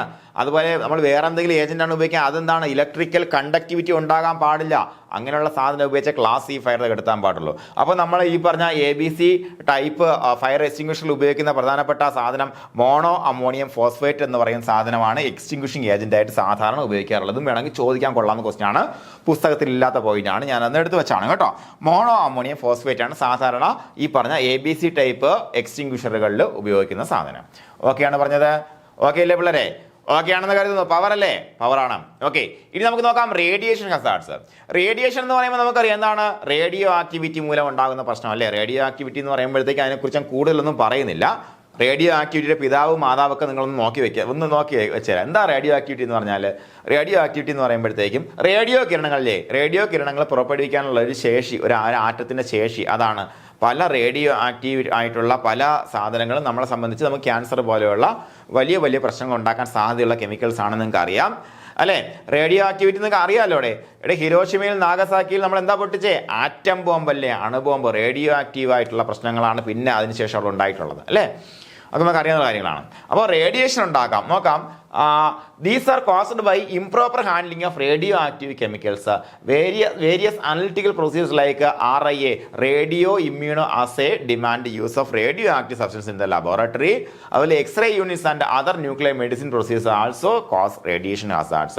നമുക്ക് നമ്മളെ ക്യാൻസറിനൊക്കെ ഉപയോഗിക്കുന്നില്ലേ, റേഡിയേഷൻ ഉപയോഗിക്കുന്നില്ലേ, അത് പ്രശ്നമാണ്. അതുപോലെ എക്സ്റേ യൂണിറ്റ് എന്ന് പറയുമ്പോൾ റേഡിയേഷൻ അല്ലേ, അത് പ്രശ്നമാണ്, അത് ക്യാൻസറസ് ആയിട്ടുള്ള റേഡിയേഷൻ ആണ്. അതുപോലെ റേഡിയോ ഇമ്മ്യൂൺ ആസയിലൊക്കെ നമ്മൾ എന്ത് ഉപയോഗിക്കുന്നുണ്ട്? റേഡിയോ ആക്റ്റീവ് മെറ്റീരിയൽസ് ഉപയോഗിക്കുന്നുണ്ട്. അതെല്ലാം പ്രശ്നമുള്ള കാര്യങ്ങളാണ്. അപ്പോൾ റേഡിയോ ഹസാർഡ് അല്ലെങ്കിൽ റേഡിയേഷൻ ഹസാർഡുകൾ എങ്ങനെ നമുക്ക് ഹാൻഡിൽ ചെയ്യാൻ നോക്കാം. Radioactive material should be stored in lead shielded container properly labelled with identity. കൃത്യമായിട്ട് ലേബിൾ ചെയ്തിരിക്കണം. ഇതിനകത്തിരിക്കുന്നത് റേഡിയോ ആക്റ്റീവ് മെറ്റീരിയൽ ആണെന്ന് അറിയാൻ പറ്റണം. ലെഡിൻ്റെ ഉപയോഗം എന്താണ്? ലെഡ് വഴി റേഡിയോ ആക്റ്റീവ് കിരണങ്ങൾ കടന്നു വരില്ല, നമുക്ക് സേഫ് ആണ് അല്ലേ. അപ്പോൾ നമുക്ക് ഇത് പഠിച്ചു വെക്കണം അല്ലേ. ലെഡ് കൊണ്ട് കവർ ചെയ്ത പാത്രത്തിലായിരിക്കണം എന്ത് ഉപയോഗിക്കേണ്ടത്? റേഡിയോ ആക്റ്റീവ് മെറ്റീരിയൽസ് നമ്മൾ സൂക്ഷിക്കേണ്ടത്. ഓക്കെയാണ്? ഓക്കെ അല്ലേ? ഓക്കെ, ഇനി only trained staff is permitted to handle radioactive chemicals അല്ലേ. കൃത്യമായിട്ട് റേഡിയോ ആക്റ്റീവ് കെമിക്കൽസ് ഹാൻഡിൽ ചെയ്യാനുള്ള ട്രെയിനിങ് കിട്ടിയ ആളുടെ കയ്യിൽ മാത്രമേ ഈ സാധനം കൊടുക്കാൻ പാടുള്ളൂ. വലിയ പ്രശ്നമുണ്ടാക്കുന്ന സാധനമാണ് അല്ലേ. അതുപോലെ യൂസ് ഹസാർഡ് സിമ്പൽ. നിർബന്ധമായിട്ടും എല്ലാത്തിനും ഹസാർഡ് സിമ്പൽ ഉപയോഗിക്കണം. അതുപോലെ the staff should wear safety spectacles, disposable gloves and personal dosimeters അല്ലേ. പേഴ്സണൽ ഡോസിമീറ്റേഴ്സ് എന്താ? പേഴ്സണൽ ഡോസിമീറ്റേഴ്സ് എന്ന് പറഞ്ഞാൽ എടാ നമ്മൾ റേഡിയേഷനുമായിട്ട് ബന്ധപ്പെട്ട് വർക്ക് ചെയ്യുന്ന എല്ലാവരും ധരിക്കേണ്ടുന്ന ഒരു ഉപകരണമാണ് ഡോസിമീറ്റർ. ഇത്രയുള്ള ഒരു പീരീഡ് ഓഫ് ടൈമിൽ നമ്മുടെ ശരീരം ഉറപ്പായിട്ട് ഇവന് റേഡിയോ കിരണങ്ങൾ നേരിടേണ്ടി വരും എന്നുള്ള ഒരു ഉറപ്പാണ്. അപ്പോൾ ആ ഒരു വ്യക്തിയുടെ ഓരോ ശരീരഭാഗത്തും എത്രത്തോളം റേഡിയോ ആക്ടിവിറ്റി നേരിട്ടുണ്ടെന്ന് അളക്കുന്ന ഒരു ഉപകരണമാണ്. മിക്കവാറും ഇവൻ്റെ ഈ സ്യൂട്ടെല്ലാം കഴിഞ്ഞിട്ട് നെഞ്ചിലായിരിക്കും, ഇവിടെ ആയിരിക്കും ഈ ഡോസിമീറ്റർ വെച്ചേക്കുക. നിങ്ങൾ കണ്ടു കാണും, അല്ലെങ്കിൽ ചുമ്മാ നെറ്റിലടിച്ച് നോക്കിയാൽ പേഴ്സണൽ ഡോസിമീറ്റർ എന്താണെന്നുള്ളത് കേട്ടോ. റേഡിയോ ആക്ടിവിറ്റിയുള്ള എല്ലാ പ്ലാന്റുകളിലും വർക്ക് ചെയ്യുന്ന ആൾക്കാർ ഈ സാധനം ധരിക്കാറുണ്ട്. ധരിക്കണം, നിർബന്ധമാണ്. അപ്പോൾ എന്തൊക്കെയാണ് സ്റ്റാഫ് എന്തൊക്കെ ധരിക്കണം മക്കളെ? എന്തൊക്കെ ധരിക്കണം? Staff should wear safety spectacles ധരിക്കണം, അതുപോലെ ഡിസ്പോസിബിൾ ഗ്ലൗസ് ധരിക്കണം, അതുപോലെ പേഴ്സണൽ ഡോസിമീറ്റേഴ്സ് ധരിക്കണം അല്ലേ? എന്തിനു വേണ്ടിയിട്ടാണ്? നമ്മൾ ശരീരം എക്സ്പോസ് ചെയ്യാൻ സാധ്യതയുള്ള അല്ലെങ്കിൽ ചെയ്തുകൊണ്ടിരിക്കുന്ന എത്രത്തോളം റേഡിയോ ആക്ടിവിറ്റി അവരെ എക്സ്പോസ് ചെയ്യുന്നത് മനസ്സിലാക്കാനാണ് പേഴ്സണൽ ഡോസിമീറ്റർ ഉപയോഗിക്കുക. അതുപോലെ accurate records are maintained for use and disposal of radioactive chemicals അല്ലേ? Accurate records are maintained for use and disposal of radioactive materials. അല്ലോ കണ്ടോടാ, എന്താണ് അത്? യൂസിനും ഡിസ്പോസ് ചെയ്യാനും എന്തെങ്കിലും ആവശ്യം നമ്മൾ ഉപയോഗിക്കുന്നുണ്ടെങ്കിലും വേറെ എന്തെങ്കിലും അവസരത്തിന് ഡിസ്പോസ് ചെയ്യണമെന്നുണ്ടെങ്കിലും കൃത്യമായ റെക്കോർഡ് മെയിൻറ്റെയിൻ ചെയ്ത് അത് അനുശാസിക്കുന്ന രീതിയിൽ തന്നെ ഡിസ്പോസ് ചെയ്യണം. അല്ല ചുമ്മാ എടുത്ത് കളഞ്ഞാൽ വലിയ പ്രശ്നം ഉണ്ടാക്കുന്ന സാധനമാണ് എന്താണ്? റേഡിയേഷൻ ഹസാർഡ്സ് കേട്ടോ, പറഞ്ഞ പോലെ. ഓക്കെ, ഇനി ലബോറട്ടറി സേഫ്റ്റി പ്രിക്കോഷൻസ് ഓവറോൾ നമുക്ക് നോക്കാം. ഒന്നുകൂടെ നോക്കാം. എന്താണ്? Wear gloves and apron. കണ്ടോ, ഇതാണ് ഏപ്രൺ എന്ന് പറഞ്ഞാൽ ഗ്ലൗസ് അദ്ദേഹം ധരിച്ചിട്ടുണ്ട്. Use eye protector if necessary, അദ്ദേഹം ഐ പ്രൊട്ടക്ടർ ഗോഗിൾസ് ധരിച്ചിട്ടുണ്ട്. അതുപോലെ ഈറ്റ് കഴിക്കാൻ പാടില്ല, കോസ്മെറ്റിക്സ് ഇടാൻ പാടില്ല അല്ലേ? അതുപോലെ ഷൂ ഇടണം, അല്ലെങ്കിൽ ചപ്പൽ ഇടണം, കൃത്യമായിട്ട് ഷൂ ഇടണം അല്ലേ? അതിന് ഒരുപാട് കാരണങ്ങളുണ്ട്. നമ്മുടെ കാലിൽ പക്ഷേ ഈ സാധനങ്ങൾ സ്പില്ല് ചെയ്ത് വീഴാൻ പാടില്ല. അതുപോലെ നമ്മൾ ഇലക്ട്രിക്കായിട്ടുള്ള സാധനങ്ങൾ പോയി എടുക്കുമ്പോഴത്തേക്കും റബ്ബർ കോട്ടിംഗ് ഉണ്ടെന്നുണ്ടെങ്കിൽ നമുക്കത് നല്ലൊരു ഇൻസുലേറ്ററായി പ്രവർത്തിക്കും അല്ലേ? അതുപോലെ മൗത്ത് പറ്റിങ് ഉറപ്പായിട്ട് അവോയ്ഡ് ചെയ്യണം. Wash hands properly before and after performing laboratory experiment. ചെയ്യുന്നതിന് മുന്നേയും ശേഷം നമ്മൾ കൈ വൃത്തിയായിട്ട് കഴുകണം. അതുപോലെ disinfect the work bench before leaving the laboratory. നമ്മൾ പോകുന്നതിന് മുന്നേ വർക്ക് ബെഞ്ച് ക്ലീൻ ചെയ്യുകയും വേണം, അത് ഡിസിൻഫെക്റ്റും ചെയ്യണം അല്ലേ? അതുപോലെ girls must put up hair inside laboratory. മുടി അഴിച്ചിട്ട് നടക്കാൻ പാടില്ല. ലാബിനകത്ത് കയറി കഴിഞ്ഞാൽ കൃത്യമായിട്ട് ഹെയർ പുട്ടപ്പ് ചെയ്യണം, അത് കവറും ചെയ്യണം. അല്ലാന്നുണ്ടെങ്കിൽ തീ പിടിയത്തൊക്കെ എങ്ങനെ വരുമെന്ന് ദൈവത്തിന് പോലും പറയാൻ പറ്റത്തില്ല മക്കളെ. അപ്പോൾ നിങ്ങൾ ലാബിൽ കയറിയിട്ടുള്ള ആൾക്കാരാണെങ്കിൽ ഉറപ്പായിട്ട് നിങ്ങളുടെ ഹെയർ പുട്ടപ്പ് ചെയ്യാൻ ടീച്ചർമാർ പറയുന്നുണ്ടായിരിക്കും. അത് പുട്ടപ്പ് ചെയ്ത് വെക്കണം അല്ലേ? അതുപോലെ ഇങ്ങനെ പുട്ടപ്പ് ഇത്രയേ ഉള്ളൂ, ഇങ്ങനെ കെട്ടി മുകളിൽ വെക്കുക എന്നുള്ളതാണ് ഹെയർ പുട്ടപ്പ് എന്ന് പറയുന്നത് അല്ലേ? അതുപോലെ എന്താണ്? Carry minimum personal articles inside the laboratory അല്ലേ? എന്താണ്? നമ്മളെ വീട്ടിൽ മേടിക്കുന്ന സാധനങ്ങൾ എല്ലാവരും ലബോറട്ടറി എടുത്തിട്ട് വരരുത്. പേഴ്സണൽ ആയിട്ടുള്ള ആർട്ടിക്കിൾസ് വളരെ കുറച്ച് മാത്രം അതിനകത്ത് കൊണ്ടുവരിക. കാര്യം എന്താ? ഈ സാധനം തിരിച്ച് വീട്ടിൽ കൊണ്ടുപോകുമ്പോഴത്തേക്കും നമുക്ക് ചിലപ്പോൾ ഇൻഫെക്ഷൻ കൂടെ കൊണ്ടുപോകാൻ സാധ്യത ഉണ്ട് എന്നുള്ളതാണ്. ഓക്കെ, അപ്പോൾ ഇങ്ങനെയുള്ള കാര്യങ്ങളാണ് ഓവറോൾ നമ്മൾ ശ്രദ്ധിക്കേണ്ടത്. അപ്പോൾ ഇനി നമുക്ക് MCQs നോക്കാം ഇതുമായിട്ട് ബന്ധപ്പെട്ട. റെഡിയല്ലടാ? റെഡിയല്ലേ? ഓക്കെ. അതുപോലെ what type of hazard is commonly associate with using broken glassware. പ്രധാനമായിട്ട് ഫിസിക്കൽ ഹസാർഡാണ്, പൊട്ടിപ്പോയ ഗ്ലാസ് മൂലം നമുക്ക് ഉണ്ടാകാൻ സാധ്യതയുള്ളത് അല്ലേ? അതുപോലെ scalds in laboratory are usually caused by. Scald ഉണ്ടാവണമെങ്കിൽ എന്തുണ്ടാവണം മക്കളെ? ഹോട്ട് ലിക്വിഡ് ആണെങ്കിലേ പറ്റത്തുള്ളൂ. ഫ്ലെയിമബിൾ കെമിക്കലോ അല്ലെങ്കിൽ ഇൻഫെക്ഷൻ ഏജൻസോ റേഡിയേഷൻ മൂലമൊന്നും സ്കാൾഡ് ഉണ്ടാവത്തില്ല. അതുപോലെ which item is use to prevent violent boiling of liquids. ഏതാണ്? കോട്ട് ചിപ്സ് വെച്ചാൽ നമുക്ക് വയലന്റ് ബോയിലിംഗ് ഒഴിവാക്കാം അല്ലേ? അപ്പോൾ inhalation of chemicals causes which type of hazard in a laboratory. Inhalation of കെമിക്കലും സാധാരണ കെമിക്കൽ ഹസാറാണ് ഉണ്ടാക്കാറുള്ളത്. ചോദ്യത്തിന് ഉത്തരവാണ്, സിമ്പിൾ ക്വസ്റ്റൻ ആണ്. അതുപോലെ which flask is recommend for heating purpose in the lab. ഏതാണ് പറ? ഫ്ലോറൻസ് ഫ്ലാസ്ക് അല്ലേ? യെസ്, ഫ്ലോറൻസ് ഫ്ലാസ്ക് ബി ആണ്. What is the best practice for storing highly toxic chemicals in the lab. കുറേശ്ശെ മാത്രം വെച്ചേക്കുക അല്ലേ? എന്താണ്? In small amount for routine use. Okay. അതുപോലെ what general precaution is not applicable for handling flammable chemicals. Flammable chemicals handle ചെയ്യുന്നതിൽ നമുക്ക് എടുക്കേണ്ടതില്ലാത്ത precaution. Thick walled container, using hazard symbol, using gloves and goggles, using round bottomed flask. നമുക്ക് ബാക്കി എല്ലാം നമ്മൾ നോക്കണം. Round bottom flask എന്തിനാണ് ഉപയോഗിക്കുക? നമ്മൾ തിളപ്പിക്കാൻ വേണ്ടിയാണ് ഉപയോഗിക്കുക അല്ലേ? ചൂടാക്കാൻ വേണ്ടി ഉപയോഗിക്കാം. അതുപോലെ what is the purpose of using gloves in lab when dealing with infectious agents. എന്താണ്? To prevent skin contact with agents അല്ലേ? സ്കിൻ കോൺടാക്ട് ഒഴിവാക്കാൻ വേണ്ടിയിട്ടാണ്. അതുപോലെ find out the statements from below. ഏതാണ്? സ്റ്റേറ്റ്മെന്റ്സ് ദാറ്റ് ആർ എന്താ correct അല്ലേ? Not correct ആണ് കേട്ടോ. ഞാൻ അത് മോഡൽ ക്വസ്റ്റ്യൻ ഓവർലാപ്പ് ചെയ്തു. എന്തായാലും നോക്കാം, തെറ്റാത് കണ്ടുപിടിക്കാൻ ചോദിക്കും. എന്താണ്? Scalds in laboratory can be caused by exposure hot liquid. ശരിയാണ്, സ്കാൾസ് ഉണ്ടാകുന്നത് ഹോട്ട് ലിക്വിഡ് വീഴുമ്പോഴത്തേക്കാണ്. Coat chips are use to stabilise temperature in heated liquids. ചൂടാക്കിയിട്ടുള്ള സാധനങ്ങളിലുള്ള ടെമ്പറേച്ചർ സ്റ്റെബിലൈസർ അല്ല എന്താ കോട്ട് ചിപ്സ്. അത് എന്തിനാണ് ഉപയോഗിക്കുന്നത്? പ്രധാനമായിട്ടും എന്തിനാണ് ഉപയോഗിക്കുന്നതാ? വയലന്റ് ആയിട്ടുള്ള ബോയിലിംഗ് ഒഴിവാക്കാണ് കോട്ട് ചിപ്സ് ഉപയോഗിക്കുന്നത് അല്ലേ? അതുപോലെ mouth pipetting is not an acceptable practice in modern laboratories. ശരിയാണ്, മൗത്ത് പിപ്പറ്റിംഗ് എന്ന് പറഞ്ഞാൽ അക്സെപ്റ്റബിൾ പ്രാക്ടീസ് അല്ല. അപ്പോൾ ഏതാണ് തെറ്റ്? 2 മാത്രമാണ് തെറ്റ്. ഏതാണ്? ഓപ്ഷൻ ബി ആണ് ഉത്തരം അല്ലേ? ഓക്കെ. അപ്പോൾ ഇതുപോലെയാണ്. അപ്പോൾ പുതിയ ക്വസ്റ്റ്യൻസ് വരെ നോക്കാം. Find the statement that is correct from below. ശരിയായത് കണ്ടുപിടിക്കാൻ പറഞ്ഞിരിക്കുന്നു. Round bottom flask are suitable for heating പർപ്പസിന് ലാബ്. ഹീറ്റിംഗ് പർപ്പസിന് റൗണ്ട് ബോട്ടം ഫ്ലാസ്ക് തന്നെ ഉപയോഗിക്കണം. ശരിയായ പ്രസ്താവന. അതുപോലെ all laboratory specimen should be treated as potentially dangerous. ശരിയായ പ്രസ്താവന. അതുപോലെ വാക്സിനേഷൻ അഗൈൻസ്റ്റ് ഡിസീസ് ലൈക്ക് HVVസിന് unnecessary precaution for lab staff. തെറ്റായ പ്രസ്താവന. അപ്പോൾ ശരിയതാ 1ഉം 2ഉമാണ്. അപ്പോൾ ഏതാ ഉത്തരം? ഡി ആണ് ഉത്തരമായിട്ട് വരുന്നത് അല്ലേ.